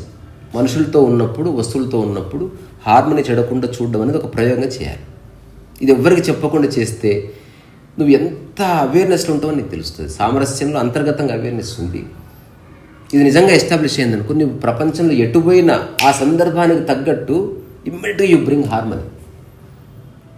ఒకవేళ చుట్టుపక్కల గొడవ పడుతున్నా కూడా హఠాత్తుగా ఒక క్షణంలో ఒక మాట అంటే గొడవ ఆగిపోయిన సందర్భాలు ఉంటాయి. Because you know where to add something. ఆ సామరస్యాన్ని ఇది ఎట్లుంటుందంటే, ఓ పెద్ద వాటర్ ట్యాంక్కి నీళ్ళు పోతా ఉన్నాయి, ఒకటి చూసి చూసి చూసి చూసి చూసి ఓ బొక్కకి ఇట్లా పెట్టాడు, నీళ్ళు ఆగి, సంథింగ్ లైక్ దట్. అంటే వాడు చూస్తున్నాడు, వాడు ఆవేశపడుతున్నాడు అందరితో. వాడు సామరస్యాన్ని నెలకొల్పడమే తన జీవన విధానం కనుక వాడికి తెలుసు ఇక్కడ టచ్ చేయాలి. కొన్నిసార్లు ఏమీ మాట్లాడు, అట్లా సామరస్యం వస్తుంది. కొన్నిసార్లు మాట్లాడతాడు, అట్లా సామరస్యం వస్తుంది. కొన్నిసార్లు హఠాత్తుగా చిన్న కన్నీళ్ళు పెట్టుకుంటాడు, సామరస్యం వస్తుంది. Somehow he knows how to bring harmony back within no time. అది చిన్న అనుభవం వల్ల తెలుస్తుంది ఎవరిది వాళ్ళది. సో సాక్షి, నిష్కామకర్మ, సామరస్యం. దీని తర్వాత ఉన్నది సమత్వం. సమదృష్టి అంటే నువ్వు ఎవరితోన్నా ఉండు, నీకున్న చనువు ప్రకారం ఈయన రా అనొచ్చు, నన్ను సార్ అనొచ్చు, కానీ ఇద్దరి పట్ల గౌరవం సేమ్ ఉండేట్టు చూసుకో అంతర్గతంగా. ఇది ఒక అద్భుతమైన ప్రయోగం. ఇది యాక్చువల్గా చెప్పాలంటే the original meditation of existence. అంటే నీలో భేదభావం లేదు, ప్రవర్తనలో భేదభావం కనిపిస్తున్నది. ఎరా మామ బాగున్నావా అని అతను అంటున్నావు, ఏం సార్ బాగున్నారా అంటున్నారు. ఇంకెవరో మీ ప్రొఫెసర్ వస్తే కొంచెం చేతులు జోడించి నమస్తే సార్ అన్నారు. బట్ అంతర్గతంగా నువ్వు ఇచ్చే గౌరవం మారట్లే, అందరి పట్ల ప్రేమ మారట్లే. ఈ సమత్వం అనేది నీ హృదయాన్ని ఎప్పుడు కల్మషం లేకుండా ఉంచుతుంది, నీ మనసుని ఎప్పుడు ఒక చంచలం లేని అన్వ్యూవరింగ్ స్టేట్లో ఉంచినట్టు చూస్తుంది. It helps allot. ఇది ఎప్పటికప్పుడు మనం చెక్ చేసుకోవచ్చు. ఇప్పుడు మనం ఒకరు రాగానే చదువు ప్రకారం ఉంటుంది, కానీ లోపల కూడా మార్పు వస్తుంది. వీడు నావాడు, వీడు నీవాడని. ఇంకొకరు రాగానే వీడు మనవాడు కాదు. ఇదంతా పోవాలంటే ఎవరన్నా కానీ చివరికి దుర్మార్గుడు వచ్చినా సరే వాడి పట్ల గౌరవం, ప్రేమ లోపల ఉండదు. కానీ వంగబెట్టి గుద్దు అంటే నేను అందరితో న్యూట్రల్గా మెకానికల్గా ఉండమని కాదు, ఎవరితో ఎట్లా ప్రవర్తించాలో అట్లా కానీ అంతర్గతంగా ద్వేషము కానీ అంతర్గతంగా భేదభావం కానీ లేకుండా you respect every entity, but you know how to deal with every entity సందర్భానుసారం. సో సమత్వం. ఆ తర్వాత చైతన్యం అండ్ ఎరుక. ఈ లాస్ట్ అంటే సాక్షి, నిష్కామకర్మ, సామరస్యము, సమత్వం. సమత్వంలో సమదృష్టి అని కూడా అనొచ్చు. ఆ తర్వాత చైతన్యము, ఆ తర్వాత ఎరుక. ఈ ఎరుకకి చైతన్యానికి చిన్న తేడా ఉంది. ఈ రెండు మనం ఈ క్షణం అనుభవించవచ్చు. చిన్న ఎగ్జాంపుల్ ఇస్తే అర్థమైపోతుంది. ఎరుక అంటే డిస్క్రిమినేషన్ లేని చూపు. ఎగ్జాంపుల్, నీ ఎదురుగా 100 బైక్స్ ఉన్నాయి, అందులో నీది కూడా ఉంది. డిస్క్రిమినేషన్ వచ్చిందంటే అది నా బైక్ కాబట్టి దాన్ని ఒక్కదాన్నే నిఘా వేస్తావు. అట్లా కాకుండా అన్ని బైక్స్ని చూస్తున్నావు, కానీ ఇది నాది నీదని కాదు, జస్ట్ కాపలాగా ఉన్నావు అంతే. దేని బైక్ ఉన్న క్వాలిటీ దానికి ఉంది, దేని కాస్ట్ దానికి ఉంది, దేని యూనిక్నెస్ దానికి ఉందని గుర్తిస్తూ ఉన్నావు. ఇది మొదటి స్టేజ్. కానీ కొద్ది రోజుల్లో ఇలా కనుక నువ్వు డిస్క్రిమినేషన్ లేకుండా మనం ఏనాడు చూడలేదు కాబట్టి it may take little time. ఒక్కసారి డిస్క్రిమినేషన్ లేకుండా చూడు, స్వాపర భేదాలు తీసేసి చూడడం ఒకటి ఉంది. అది ఎప్పుడైనా టెస్ట్ చేయాలనుకుంటే నీళ్ళు ఇచ్చినప్పుడు టెస్ట్ చేసుకో. మీ ఇంట్లో వాళ్ళకి బయట వాళ్ళకి ఒకేలా నీ మనసులో ఒక్కసారి ప్రాక్టీస్ చేయాలి. ఇది ఎవరికి చెప్పేది కాదు, ఇది మనం ప్రూవ్ చేసేది అంశాలు కాదు. ఎగ్జిస్టెన్షియల్ కోర్లోకి నిలబడే ప్రయత్నం ఇది. దీనివల్ల అందరు భయం ఏంది, ప్రాపంచికంగా నష్టపోతాను, నువ్వు ప్రపంచకంగా ఇంకా బాగా ఆపరేట్ చేస్తావు. Because you understood the core. ప్రపంచం ఏ నష్టమో జరగదు. నువ్వు నీ బిజినెస్ అలాగే ఉంటుంది, నీ హ్యూమన్ రిలేషన్స్ అలాగే ఉంటాయి, డబ్బు అలాగే సంపాదిస్తావు. Everything goes in the same rhythm. What changes? The core changes. దానివల్ల నీ లైఫ్లో అన్నెసెసరీ కష్టాలు, అన్నెసెసరీ కన్నీళ్ళు, అన్నెసెసరీ ఎమోషన్స్ ఏముండవు. సో డిస్క్రిమినేషన్ లేకుండా చూసే చూపు ఒక అవేర్నెస్లో వెరీ ఇంపార్టెంట్ థింగ్. ఎవరికైనా గుర్తించి, మీరు కార్లో వెళ్తారు కదా, మళ్ళీ ఇప్పుడు నేను చెప్పిన 2 రకాలుగా ఒక్కసారి చూడండి ఒకటే అంశాన్ని, మీరు ఆశ్చర్యపోతారు. మీ మైండ్లో ఒక ట్రెమండస్ ట్రాన్స్ఫర్మేషన్ మీరు దర్శించవచ్చు ఉన్న చోటనే, లేదా ఒకసారి 2 సార్లు తెలుస్తుంది. దేనికది ప్రత్యేకంగా చూసే చూపు ఒకటి ఉంది. ఇప్పుడు హఠాత్తుగా మీ చేతి దాన్ని చూపించారనుకో, ఇప్పుడు ఆ అన్నిటితో పాటుగా మీ శరీరాన్ని కూడా ఒక యూనిక్ బీయింగ్గా చూడండి. అంటే you are aware of your body and everything. I'm aware of everything అంటే including you, which is your outer body. ఇది కొద్ది రోజుల్లో మీకు తెలుస్తుంది. సడన్గా మీరు ఇట్లా కూర్చున్నప్పుడు you are actually looking at everything and you are also looking at your body అని తెలుస్తుంది. And there is no discrimination, భేదభావం లేకుండా చూస్తున్నారని తెలుస్తుంది. You cannot prove it, but మీకు స్పష్టంగా తెలుస్తుంది. అర్థం అయ్యే అవకాశం లేదు, ఎందుకంటే వెరీ కాంప్లికేటెడ్ సబ్జెక్ట్. అంటే పుస్తకాల్లో ఇంత ఉందని మనం తేలిక చెప్పుకుంటున్నాం, అర్థం కాకపోయినా పర్వాలేదు. అందుకే రికార్డు ఉంది అట్లీస్ట్. అదేంటంటే నీ చుట్టూ ఏదైనా ఉండని. దీనికి ఒక ఎగ్జాంపుల్, ఒక చీకటి గదిలోకి వెళ్ళు, లైట్ బంద్ చేయి. లైట్ ఆన్ చేయగానే light point of view story ఏంది, అన్నిటి మీద కాంతి ఒకసారి పడ్డది. ఇప్పుడు ఆ లైట్ ఉన్న చోట నువ్వు ఉండంతే. That's what awareness. నీ దృష్టి అన్నిటి మీద పడ్డది, దేని మీద ఎక్కువ కాంతి పడలేదు, దేని మీద తక్కువ కాంతి పడలేదు. ఒకటి గొప్ప అనలేదు, ఒకటి మామూలు. చీపురు ఎంతో బంగారం అంతే. కానీ దేని విలువ దానికి ఉందని గుర్తిస్తున్నా కానీ ఒకదానితో ఒకటి పోల్చకుండా you are looking at everything. ఒకవేళ దేవుడు గనక ఉంటే అతని దృష్టి అవేర్నెస్ అంటే పూర్తి ఎరుకలోనే ఉంటాడు. ధనికుడు కాబట్టి ఒకలాగా, బిదవాడు కాబట్టి ఒకలాగా కాకుండా అన్నిటినీ సమదృష్టితో చూస్తున్నాడు. ఎట్ ద సేమ్ టైం దేని యూనిక్నెస్ దానికి ఉందని చూస్తున్నాడు, అన్నిటినీ ఒక గాట కట్టేయడం లేదు. ఇది అవేర్నెస్కి అర్థం కాదు. మళ్ళీ చెప్పుకుందాం జల్దికి. నెక్స్ట్ చైతన్యం అంటే ఏంది? అవేర్నెస్లో దేనికి అది సపరేట్గా యూనిక్గా ఉందని చెప్తున్నావు కదా, చైతన్యంలో అన్నిటినీ కలిపి ఒకటిగా చూడండి. That's all. ఏది రెండు ఒకటే, రెండు స్థితులు నువ్వు అనుభవించాలంట. నేను సందర్భాన్ని బట్టి బీ అవేర్, సందర్భాన్ని బట్టి బీ కాన్షియస్. కొన్నిసార్లు నువ్వు నేను శుద్ధ చైతన్య అని అంటాడు వాడు, అంటే సమస్త అడవిని ఒక్క అడవిగా చూశాడు అంతే. ఎరుక అంటే అడవిని విభజించి చూస్తున్నాడు. ఇందులో మామిడి చెట్లు ఉన్నాయి, ఇందులో ఇది ఎరుక. You are aware. అందుకే విత్ అవేర్నెస్ అన్న, లేదా you are aware of on, I'm aware of this, I'm aware of this. అంటే కాన్షియస్ అన్నప్పుడు అన్నిటిని కలిపి అన్నిట్లో ఉన్న అంతసూత్రం ఒకటే. ఎగ్జాంపుల్ ఫైనల్గా చెట్లు వేరే వేరే వేరే వేరే, లేదా కార్లు వేరే వేరే వేరే, మనుషులు వేరే వేరే వేరే, దేని పట్ల ప్రత్యేకంగా లేదు కానీ దేని యూనిక్నెస్ దానికి ఉందని చెప్పడం అవేర్నెస్ అనుకుంటే, అన్నిట్లో ఉన్నది అదే ఇంజను, లేదా అన్నిట్లో ఉన్నది పెట్రోల్ అని తెలుసుకోవడం చైతన్యం. అంటే అన్నిట్లో కామన్గా ఒకటి ఉంది కదా, అది అన్నిట్లోనూ ఉంది. అది గుర్తిస్తే నువ్వు చైతన్యం ఉన్నట్టు. అది పక్కన పెట్టి దేని యూనిక్నెస్ దానికి ఉంది, అట్లా ఉపయోగించుకోవచ్చు అని తెలిస్తే నువ్వు ఎరుకలో ఉన్నట్టు. రెండిట్లో ఏదైనా ఒకటే తీసుకోవాలి. రెండు ఒకటే. రెండు అవేర్నెస్ వచ్చిందా నీకు చైతన్యం కూడా వచ్చేసింది. నువ్వు అరటిపండు తాగితే, అరటిపండు తింటే శక్తి కూడా వచ్చేసింది. శక్తి సపరేట్గా తినేది ఏమి ఉండదు. రెండు ఒకటే. ఈ ఈ ఆరు ఒకటే. ఈ రెండు ఒకటి కాదు. సాక్షే అవేర్నెస్, అవేర్నెస్సే చైతన్యము, చైతన్యమే నిష్కామకర్మ, నిష్కామకర్మనే సామరస్యము, సామరస్యమే సమత్వము. ఇవన్నీ వేరువేరుగా కనిపిస్తున్నాయి సందర్భాన్ని బట్టి. మనుషులతో ఉన్నప్పుడు సామరస్యంగా ఉన్నట్టు, పని చేస్తుంటే నిష్కామకర్మ చేస్తున్నట్టు, ఏమీ చేయనప్పుడు సాక్షి ఉన్నట్టు, ఒక దాన్ని గమనిస్తున్నప్పుడు ఎరుకలో ఉన్నట్టు, ఒక రకమైన ఒక ఉన్మత్త స్థితిలో ఉన్నప్పుడు చైతన్యంలో ఉన్నట్టు, మనుషులతో మాట్లాడుతున్నప్పుడు వ్యవహారంలో సమత్వం ఉన్నట్టు తెలుస్తుంది, వడ్డిస్తున్నప్పుడు అట్లా. సో ఇవన్నీ ఒక్కటే. ఎట్లంటే యాపిలే విటమిను, యాపిలే జ్యూసు, యాపిలే రంగు, యాపిలే పెయింటర్కి సబ్జెక్టు, యాపిలే భూమి, యాపిలే ఎవ్రీథింగ్. నువ్వు అన్నీ అందులోనే ఉన్నాయి, అన్ని కలిపి ఉన్నాయి అట్లా. సో ఇప్పుడు యాపిల్ అంటే నేను విటమిన్స్ తాగుతా అని యాపిల్ జ్యూస్ తాగుతున్నావు. యాపిల్ జ్యూస్ తాగితే విటమిన్స్ తాగినట్టే, యాపిల్ జ్యూస్ తాగితే శక్తి తాగినట్టే, యాపిల్ జ్యూస్ తాగితే ఆరోగ్య నియమాలు పాటించినట్టు. ఇవన్నీ వేరు వేరు కావు, అన్నీ ఒక్కటే. కానీ మనం వ్యాఖ్య చేసుకోవాలి కాబట్టి, ఓహో ఇన్ని రకాలుగా మన యొక్క అభివ్యక్తి ఉంది. అంటే ఇదే నేల పువ్వుగాను, కాయగాను, కాండముగాను, మొగ్గగాను తన్ను తాను అభివ్యక్తీకరించుకుంటుంది. అట్లాగే ఈ ఎగ్జిస్టెన్స్లో నీవు కొన్నిసార్లు సాక్షిగాను, కొన్నిసార్లు నిష్కామకర్మ చేసేవాడిగాను, కొన్నిసార్లు సామరస్యంతో ఉన్నవాడిగాను, లాస్ట్కు మిగిలిది ఏమిటో తెలుసా? చైతన్యం ఎరుక సాక్షి. ఎందుకంటే నిష్కామకర్మ లేదు, పని చేస్తలేవు, సామరస్యం లేదు, ఎవరిని కలుస్తలేవు, సమత్వం లేదు, ఎవరిని కలుస్తలేవు. అప్పుడేం సాక్షి నన్ను ఏది ఉంటే దాని పట్ల సాక్షి. ఎరుకగా ఉన్నావు.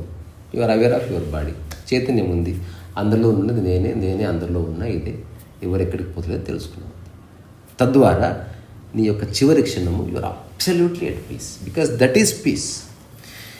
అందరిలో ఉన్నదే నాలో ఉంది అని తెలుసుకోవడం చూసినా అదే ఆ ప్రశాంతతకి దగ్గర దారి. అంతకంటే ఇంకా నిజమైన ప్రశాంతత ఇంకా వేరే విధంగా రానే రాదు. దానికి చిన్న ఎగ్జాంపుల్ ఇస్తే అర్థమైపోతుంది. అందరికి రకరకాల మార్కులు వస్తే అశాంతి, అందరికి ఒకటే మార్కులు వస్తే ప్రశాంతత. అందరికి 70 అనుకో, నీకు బలం ఉంటుంది. వాళ్ళ అమ్మ సే ఆగు, నాకే కాదు వాడికి 70 వచ్చినాయి, అందరికి 70 వచ్చినాయి అట్లా. అంటే దెర్ ఇస్ నో కన్ఫ్యూజన్ అట్లా. సో ఇవన్నీ వేరు వేరు కాదు. ఇప్పుడు నా టాక్స్ ఇంకో జీవితకాలం చేసిన అందరూ అనుకోవడం ఏంటంటే నేను మాట్లాడుతున్నా అని. నేను నా మౌనంలో నుంచి మాట్లాడుతున్నా. I'm not disturbed.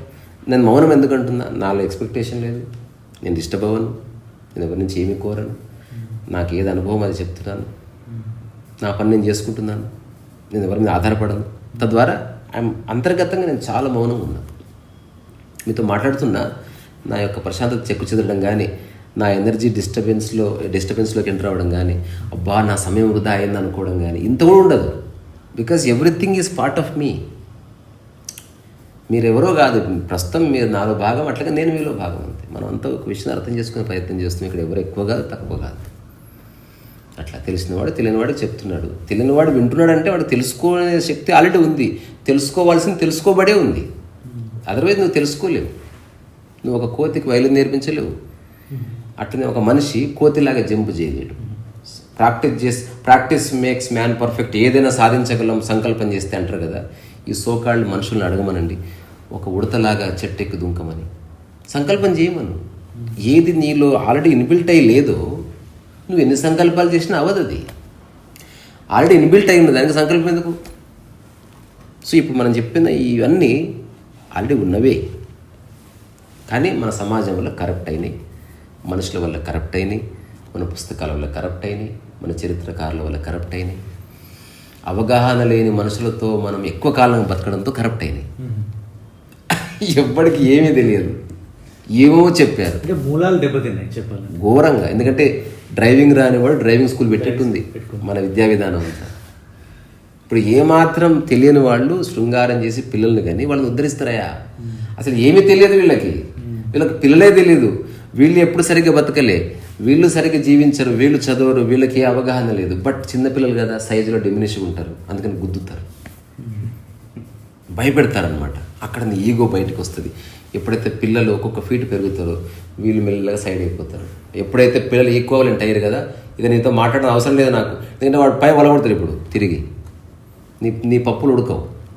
ఒక స్థాయి వరకే ఎప్పుడైతే ఫిజికల్ రియాలిటీ ఈక్వాలిటీ వచ్చిందా పప్పులు ఉడకవు. అప్పుడు మళ్ళీ యుద్ధం ఉంటుంది. ఖచ్చితంగా తండ్రి ఓడిపోతాడు, తల్లి ఓడిపోతుంది, అందుకని పిల్లలు గెలుస్తారు, వాడు ఈగో గెలిపోతాడు. ఇదంతా న్యూసెన్స్. ఇప్పుడు నేను చెప్పింది నిజంగా అర్థమైతే ఇప్పుడు చేస్తున్నది ఏది పోదు. ఒకప్పుడున్న మూర్ఖపు దారం లేనిది ఆధ్యాత్మికత పట్టుకుంటే సంసారం పోతంట, వివాహం పోతాం, డబ్బులు అన్నిటిగా వైరాగ్యం వస్తే ఏమీ రాదు. విషయం అర్థమైతే వైరాగ్యం ఎక్కడిది? ఇప్పుడు నేను పాన్ తినొద్దని తెలుసుకున్నా, అయిపోయి వైరాగ్యం ఎందుకు? నాకు ఆసక్తి కూడా ఉంది కానీ డాక్టర్ వద్దన్నాడు కాబట్టి నేను తినడం లేదు, ఇప్పుడు వైరాగ్యం వచ్చింది. అంటే వైరాగ్యం అంటే అందరూ ఇక్కడ నుంచి వెళ్ళిపోతారు ఎక్కడికో, కానీ కొంతమంది ఇక్కడ నుంచి దేశం తీసుకొని ఒకసారి ట్రై చేస్తారు, మూడోసారి విఫలం అవుతారు, మళ్ళీ పాన్ తినాలనిపిస్తుంది. అవును, ఆ స్థితికి అందరూ అదే. Keep looking at life, say honestly ఇది తెలుసు నాకు కానీ చేయలేకపోతున్నా, పర్వాలేదు, ఐ ట్రై అగైన్ అని చెప్పడంలో ఆనెస్ట్ లిబరేషన్ ఉంది. Say what is your state of being, అక్కడితో ఆగిపోతుంది. నాకు అర్థం అవ్వడం లేదు, ఇది ప్రస్తుతం ఇది very beautiful thing, state of mind అన్నట్టు. నాకు ఎందుకు అర్థమైతలేదు, ఇరుక్కుపోయింది.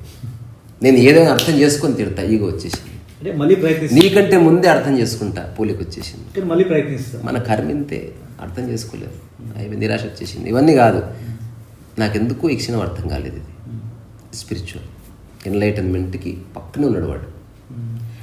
వాడే చెప్తాడు నాకు ఇప్పుడే అర్థమైంది, అర్థం అయిపోయింది. ఇది నాట్ బై ఫోర్స్.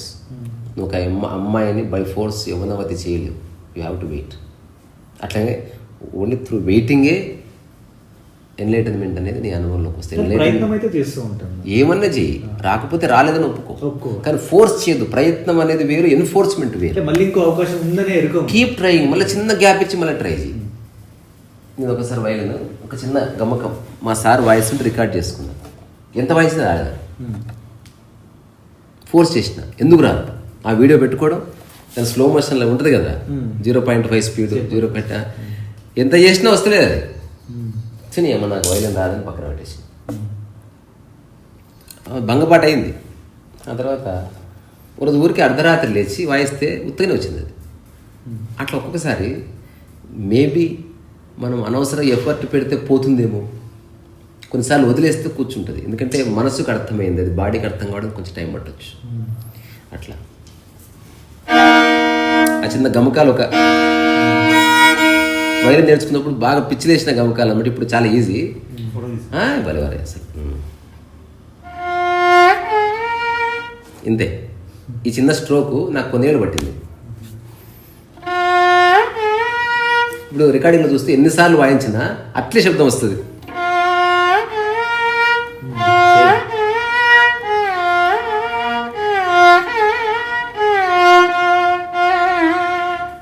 ఇదొకటి. ఇంకొక స్ట్రోకు, చిన్న జారు,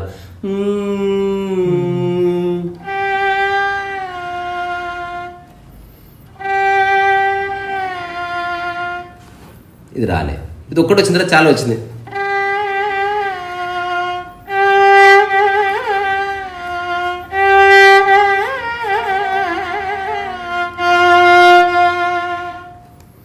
ఇంకొంది రాలే.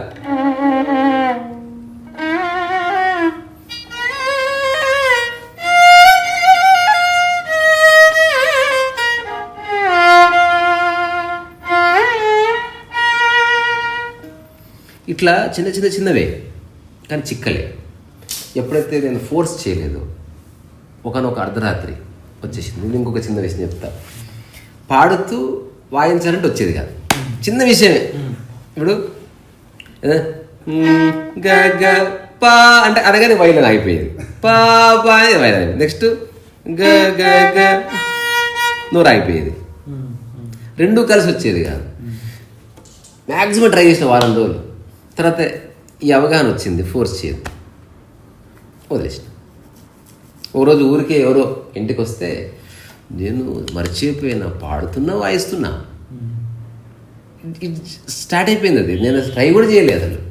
ఇప్పుడు కడలల్లె వేచె కనులే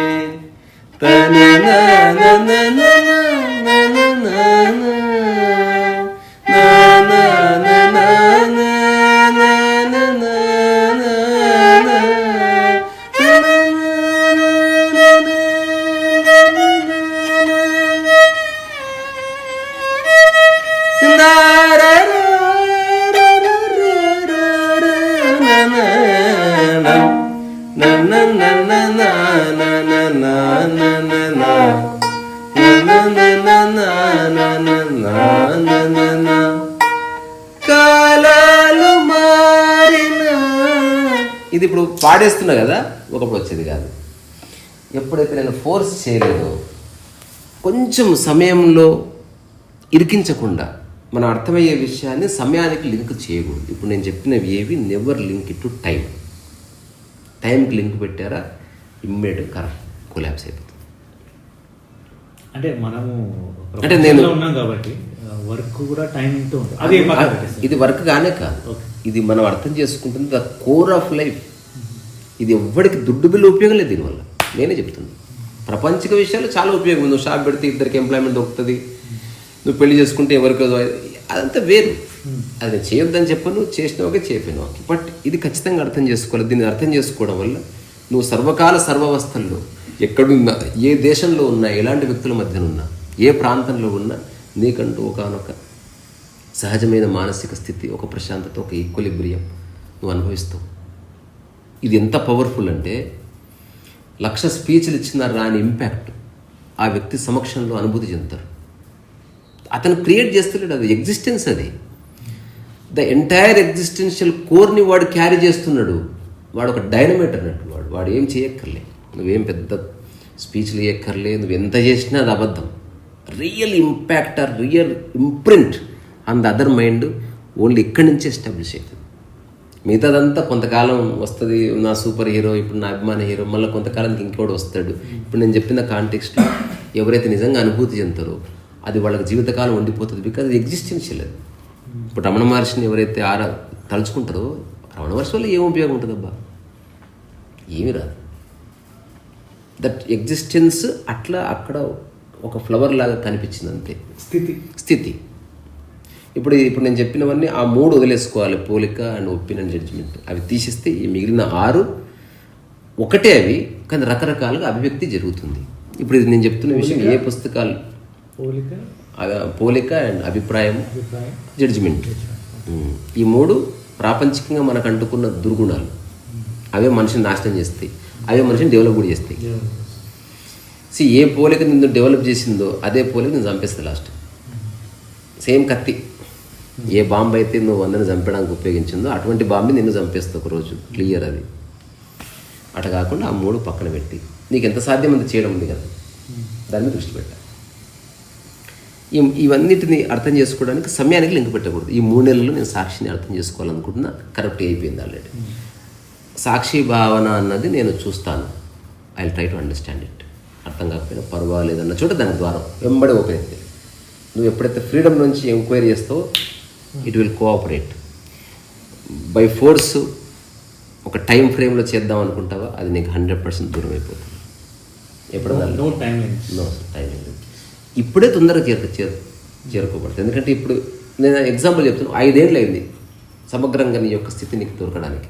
నెక్స్ట్ ఇంకో 30-40 ఏళ్ళు అద్భుతం ఉంటుంది. అసలు అద్భుతం అంటే అసలు నీలో ఇంత కూడా అలచడి లేదు, ఎవ్వరి పట్ల వైమనస్యత ఉండదు, ద్వేషం ఉండదు, రాగు, ఎంత క్లీనెస్ట్ లైఫ్ ఉంటుంది అనేది నేను అనుభవిస్తూ చెప్తున్నా. అది it's worth millions of rupees. అది నేను నుంచి ఎవరు లాక్కోలేరు. అది ఆర్థికపరమైనది కానీ కాదు, దేని పట్ల నీకు ఏ వ్యామోహం ఉండదు. నువ్వు జస్ట్ అవసరాన్ని గుర్తించి ఉపయోగించుకుంటావు అంతే. అది పోతే పోయిందా రైట్ అంటావు, ఏముండదు అసలు. అలాగని దాని పట్ల నీకు నెగ్లిజెన్సీ కూడా ఉండదు. You know the importance of it, అంతవరకే తప్ప దాని పట్ల ఈ గిన్నెలాట పీకులాట లేకపోతే దాని గురించి కన్నీళ్ళు పెట్టుకోవడాలు ఫీల్ అవ్వడాలు ఏముండదు. కానీ అది కొత్త విషయం చేస్తున్నా, ఆబ్వియస్లీ ఏదైనా ఎక్కడైనా ఇబ్బంది పడుతూ కొంచెం చేయాలి. నేను ఇబ్బంది పడొద్దని నేను ఎందుకంట, బట్ మేక్ షూర్ దాని యొక్క ఎండ్ రిజల్ట్ బాధ కానీ ద్వేషం కానీ సెల్ఫ్ బ్లేమ్ కానీ కాకుండా చూసుకో. ఇప్పుడు నేను కూడా ఏదైనా బొమ్మ చెక్కిన బయట ఇబ్బంది పడ్డా, ఏదైనా కొంచెం ఉంటుంది, there will be little effort. ఇప్పుడు ఉపదేశాలలో ఒక లైన్ ఉంటుంది, అతి ప్రయాసలో నుంచి జీవితం అంటే ఏంది, అతి ప్రయాసలో నుంచి ప్రయాసలోకి వచ్చి ప్రయత్నంలోకి, అతి ప్రయత్నంలోకి వచ్చి ఆ తర్వాత ప్రయత్నంలోకి జారి, అక్కడి నుంచి సునాయాసత నుంచి ఆ తర్వాత అనాయాసతలోకి జారి ఆ తర్వాత అలవోకలో నిలబడ్డమే లైఫ్. ఇది అన్నిటికీ వర్తిస్తుంది. నువ్వు సంసారం చేసినా ఇవన్నీ క్రాస్ అయ్యి అలవోకలోకి రావాలి. సైకిల్ నేర్చుకున్న అలవోకగా అంటే ఏంది, you are cycling but you are not feeling anything about it. Cycle ఉన్నట్టు కూడా తెలియని స్థితి ఉంది. అంటే దాని స్ట్రగుల్స్ దానికి ఇస్తే మన స్ట్రగుల్స్ అనుకుంటే, but suddenly cycle disappears. Okay, cycle should disappear from your mind. Struggle should disappear కదా. సైకిలే లేదు, ఇంకా స్ట్రగుల్ ఎక్కడిది అలవోక అంటే అదే. ఇప్పుడు యేసుదాస్ అలవోకగా పాడుతుంటే పాడుతున్నట్టు తనకు తెలియదు, తను పాడితే వచ్చేస్తుంది. అదే ఒక గాడిద పాడింది అనుకో, ఎఫర్ట్ అవసరం. గాడిద అలవోకగా పాడడం అంటే అది యేసుదాస్తో పోల్చుకోవద్దు. అంటే యేసుదాస్ కూడా చాలా ఎఫర్ట్ పెట్టి చాలా రోజులు, అదే ఆల్రెడీ మనం ఫస్టే అనుకున్నాం, అతి ప్రయాస నుంచి ప్రయాస, అతి ప్రయత్నించి ప్రయత్నము, ఆ తర్వాత సునాయాస అనాయాస అలవోక అంటే తప్పదంటున్నా. కానీ ప్రయాసలోనే 20 ఏళ్ళు ఉండకు. ఏ సాధన అయినా తక్కువ పీరియడ్లోనే పూర్తి అవ్వాలి. ఆ స్టెప్స్ అన్ని దాటిన తర్వాత అలవోకలో నువ్వు నిలబడితే అక్కడ నీ జీవితం చాలా ఎక్స్ట్రాడినరీ ఉంటుంది. సో ఎన్లైటన్మెంట్ అనేది నిరంతర అలవోక. అంటే ఎందుకు ఏందని కాకుండా నీకు విషయం అంటే దానికి సంబంధించిన అన్ని ప్రశ్నలకి జవాబులు దొరికితేనే యూఆర్ఎస్ బైసైక్లర్. నువ్వు కోడింగ్ రాస్తావు అనుకో, అన్ని ప్రశ్నలకు జవాబులు దొరికింది రాస్తున్నావు అంతే. సో ఇప్పుడు జీవితం పట్ల, వ్యక్తిగత జీవితం పట్ల అన్ని ప్రశ్నలు పోవడానికి మనం చర్చ దోహదం చేస్తాం. కానీ ఈ రోజులో ఎలా అయిందంటే అంత చేసే టైం లేకుండా ముందే అడిగేసేసి దాని తర్వాత ఇవన్నీ ఎక్స్పీరియన్స్ చేస్తున్నారు. అయినా సరే ఉపయోగపడదు. అయినా సరే అంటే అదంతా ఫెయిల్డ్ ప్రాజెక్ట్లే. నువ్వు అడిగి చేస్తావా, పుస్తకాలు చేసి ఇవన్నీ జెన్లో ఉంటే చాలా బ్యూటిఫుల్. ఎవరో ఒక జెన్ మాస్టర్ దగ్గరికి వెళ్తున్నా ఫర్ స్మాల్ మెడిటేషన్ సెషన్ కోసం, అంటే నేను కూడా వస్తాను అన్నారు America. Do you know about Zen అంటే నేను చాలా పుస్తకాలు చదివాను. వాళ్ళ పిట్టకథలంతా నాకు తెలుసులే, ఊరికి సరదాగా వస్తాను. నువ్వు సరదా అనుకుంటున్నావు కానీ వాళ్ళు కాస్త వీక్గా, అన్ఇంటెలిజెంట్గా, అన్ఎడ్యుకేటెడ్ కనిపిస్తారు. ఇతను చెప్తున్న Alan Watts, but they have tremendous intelligence in them. ఇదైతే క్లియర్. వాడు నీ పిట్టకథను ఉత్తరించి గుర్తుపడతారు వాళ్ళు. అది నేను చూసుకుంటా భయ్ అన్న తర్వాత ఈ జన్మాష్టమి కలవడానికి వెళ్తున్నారు. వీడేం చేశాడంట, ఒక కప్ప దొరికితే కప్ప జోలు పెట్టుకున్నాడు, పెట్టుకొని కూర్చున్నాడు. వాళ్ళు వెళ్ళగానే ఏదో చిన్న జీవితానికి సంబంధించిన ప్రశ్న ఓపెన్ అవుతుందని తెలుసు. వాళ్ళు ఎప్పుడు పర్సనల్ విషయాలు మాట్లాడారు. వాట్ ఈజ్ ఇంటెలిజెన్స్ అని అన్నాడు. అడిగితే వీడు ఎదురు చూస్తున్నాడు. లేదా హౌ టు బీ స్పాంటేనియస్ అట్లా అడిగాడంట Zen master. Do you know the answer అని అడిగాడంట. అనగానే కప్ప తీసి జెన్ మాస్టర్ తీసేసాడంట.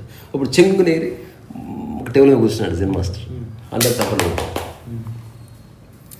ఆ తర్వాత ఒక 1.5 minutes ఆఫ్ సైలెన్స్ తర్వాత జెన్ మాస్టర్ ఇతని దగ్గరకు వచ్చి, you are reading too many books about Zen, too intellectual అని చెప్పారు. That is not okay. అప్పుడు అలెన్ వాట్స్ చెప్తాడు, దట్ వెరీ ఆన్సర్ అతను సీరియస్ జెన్ ప్రాక్టీస్ మానేసిందంట. అతను బయటకు వచ్చి చెప్పాడంటే ఇది మామూలు విషయం కాదు, it he blew my mind. నా గతాన్ని ఒక్క సెకండ్లో తేల్చి అవతల పడేసింది వాడు నేను కప్ప ఇసిరేసింది నిజము, అతను ఎగిరి గంతులేసిందేమో, but he came to and said one thing very beautifully, you are too intellectual, don't live like this. అంటే నువ్వు పుస్తకాలు చదివి ఆ జ్ఞానాన్ని ఇక్కడ ప్రదర్శించే ప్రయత్నం చేయకు. This is not spontaneity, it is just stupid intellectual అని చెప్పాడు.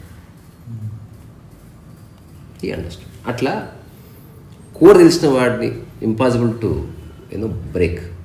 నువ్వు ఎంతనన్నా చెయ్యి, వాడికి టైం ఉంది, వాడి సమయంలో బట్టి బంధించలేదు కదా కదా, అందుకని వాడు ఎప్పటికీ ఓడిపోడు. సమయంలో ఉంటేనే నీకు గెలిపోవటం, సమయం లేదనుకో. ఎట్లా నాకు తెలిసిన ఒక పర్సన్ నన్ను కూడా చెస్లో ఓడగొట్టాడు అనేవాడు ఊర్లో. కొందరు వచ్చేటోళ్ళు, వాడికేమో నాకు తెలుసు వాడి గురించి, వాడు అవలగాడు వాడు. ఆడిన తర్వాత నేను స్టెప్ వేస్తాను, నువ్వు స్టెప్ వేస్తావు, నేను స్టెప్ వేస్తాను, నువ్వు స్టెప్ వేస్తావు, నేను స్టెప్ వేస్తే ఇప్పుడు వాడు స్టెప్ వేయడు. ఇంకా ఆలోచిస్తూ ఉంటాడు, గంట అవుతుంది, అంటే ఎప్పుడు వేయని అంటాడు, రేపు వేస్తా అంటాడు. వాడు ఎవడో పడుతుంది చెప్పి, ఇంకా నాకు ఎల్లుండి వేస్తా అంటాడు స్టెప్. వాడు టైంలో పెట్టలేదు ఆ చెస్ని. నువ్వు వేసినావు భయ్ 2 నిమిషాలు ఏమని నేను చెప్పినా నీకు, నువ్వెందుకు వేసినావు తొందరపడి, నేను ఆలోచించి 5 రోజుల తర్వాత ఇస్తా, ఈ ఆడ ఇట్లే ఉండని అంటాడు. వాడిని వదిలేసిపోవాల్సింది. వాడు ఎప్పుడు ఓడిపోలేదు ఆడు అసలు. అంటే వాడు అట్లాంటి ఒకనొక ఇంటెలిజెన్స్ ఉంటుంది ఒక జెన్ మాస్టర్ దగ్గర. వాడు ఎట్లాంటి వాడికి అట్లాంటి మెడిసిన్ ఉంటుంది. వాడు ఎందుకంటే వాడి గురించి వాడికి ఒక వైఖరి లేదు, వాడికి ఈగో లేదు. వాడి ఉద్దేశం ఎదుటి వ్యక్తిని సెట్ చేయడం అనుకుంటే వాడు ఇగ్నోర్ చేయొచ్చు. వాడు 2 ఏళ్ల తర్వాత ఇప్పుడు సమయం కాదు అని పంపించేస్తాను. అనవసరం టైం వేస్ట్ చేసుకోండి, చూడగానే తెలిసిపోతుంది. ఎందుకంటే వీడు ఆల్రెడీ ఆ స్థితిలోనే దాటాడు కాబట్టి చూడగానే తెలిసిపోతుంది. ఇది బాగుంది కదా. నాకు చిన్న వైలిన్ వాయించి బాగా చెప్పు.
సో ఇది జస్ట్ నేను ఊరికే అప్లోడ్ చేస్తా.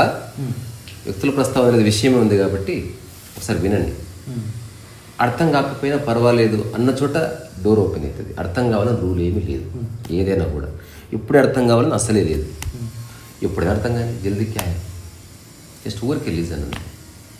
ఒక ఓపెన్ మైండ్ స్వపర తీసేసి విషయాన్ని విషయంగా విన్నవాడికి తక్కువ ఓషో మాట చెప్పేవాడు. అసలు నేను చాలా థ్రిల్ అయిన మాట. అంటే చాలామందికి దాని యొక్క మూలం ఏదో ప్రవచన కింద కొట్టేస్తారు. కానీ ఎవరికి ఆధ్యాత్మికత లేదా ఎవరికి జ్ఞానోదయం ఇట్లాంటి విషయాలు చిక్కుతే అని ఎవరో అడిగితే ఒక ఫారినర్ ఓషో చాలా బ్యూటిఫుల్గా చెప్పాడు. ఆలస్య శిరోమణికి అన్నాడు. Is absolutely lazy. Is not in a hurry. తొందర ఏమీ లేదు. మిర్దాదులో కూడా ఒక మైఖేల్ నైమి రాస్తాడు ఒకటి. అసలు అట్లాంటి స్టేట్మెంట్స్ రియల్గా ఈవెన్ మనకు ఈశోపనిషత్తులో కూడా ఒక పద్యం ఉంటుంది. ఎవడైతే అవిద్యను పట్టుకుంటాడో వాడు చీకట్లో మూలుగుతాడు. అవిద్య ఇల్లిటరసీ. ఎవడైతే విద్యను పట్టుకుంటాడో వాడు గాఢాంతకాలను దాన్ని నలిగి చేస్తాడంట. ఈ దేన్ని పట్టుకోకు వాడే వెలుగుతాడు. అంటే don't get identified with anything. Neither you are illiterate nor you are extremely intelligent. This is only the consequence of life. నువ్వు అందంగా అనిపిస్తున్నావు కారణం అందరూ బాలేరు కనుక. నువ్వు మీ ఊర్లో ఒక సర్పంచ్ అయ్యావు కాబట్టి, ఎందుకంటే అందరూ ఓడిపోయే వాళ్ళు ఉన్నారు కనుక. ఉంటే తాగు, అది పర్లేదు ఏముంది. మీ క్వశ్చన్ తెలుసా, నేను రోజు ఒక పూట తింటాను ఈ మధ్యన. నేను ఈవినింగ్ 7:30 నుంచి 8:30 మధ్యన పెట్టుకున్నా. మంచిగా ఒక రిచువల్ లాగా భలే ఉంటుంది అసలు. అంటే తినడం మజా వస్తుంది అసలు. నిజంగా వాళ్ళు ఇప్పుడు తెలుస్తుంది కదా, మంచిగా పచ్చడి ముద్దలు, తర్వాత ఇంకొక పచ్చడి ముద్దలు, తర్వాత నీకు స్పేస్ ఉంటుంది. తినేటప్పుడు ఎంజాయ్ చేస్తాం. 3 పూటలు తినేది కన్నా ఒక పూట హ్యాపీగా. మార్నింగ్ కొన్ని మొలకలు, మధ్యాహ్నం అన్నం, నైట్ కొంచెం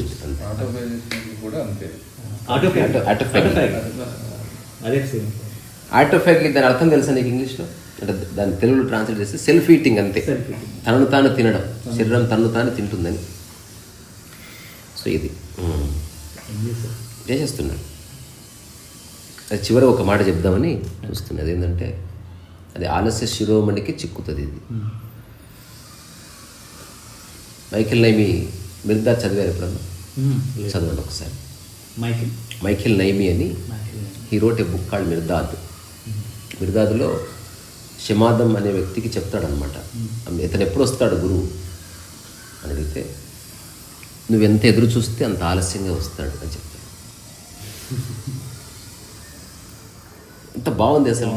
నువ్వెంత ఎదురు చూస్తే అంత ఆలస్యంగా వస్తాడు అతను. మరి నేనేం చేయాలి? అసలు అతని కోసం ఎదురే చూడదు, నీ పనులు. ఇప్పుడు ఇతను హఠాత్తుగా పని చేసుకుంటూ ఆగిపోయి ఆలోచిస్తే హఠాత్తుగా స్ఫురిస్తుంది, నేను ఆలోచిస్తున్నాను అంటే అతను రాడు, నేను నా పనిలో ఉండాలి. ఇలా అనుకుంటుండగా అతని గురించి ఆలోచన మానేస్తాడు. ఏదో పని చేస్తుంటే ఇట్లా భుజం మీద ఎవరో తడతారు. షమాదం అంటే, ఎవరు మీరు? షమాదం అంటాడు. ఎవరండి మీరు? షమాదం అని పిలుస్తాడు. కథ వచ్చి అరగట్టు చిన్న సంకేతాలు ఉంటాయి అన్నమాట. తన ఒంటి మీద ఒక్క బట్ట కూడా ఉండదు అంటుంది. ఫస్ట్ టైం హ్యాస్ సీన్ వచ్చేసాడు. అతను ఎంత కాలంలో వస్తాడని ఊహించాడో అంతకంటే చాలా తక్కువ సమయంలో here. Because you are not waiting for. ఏదైనా అంతే. నిద్ర గురించి ఎదురు చూస్తే రాదు. నువ్వు నీ పనిలో ఉండు, నిద్ర వస్తాను లొంగిపో. ఆ క్షణం వచ్చేసింది నిద్ర. నువ్వు ఎందుకు వెయిట్ చేస్తున్నావు? అనవసరంగా వెయిట్ చేస్తే రాదు. ఇది హైదరాబాద్. ఎక్కడి నుంచి మీరు? షామీర్పేట నుంచి మహబూబ్ రావడం అంటే మామూలు విషయం కాదు, తెలుసా? ఏమరా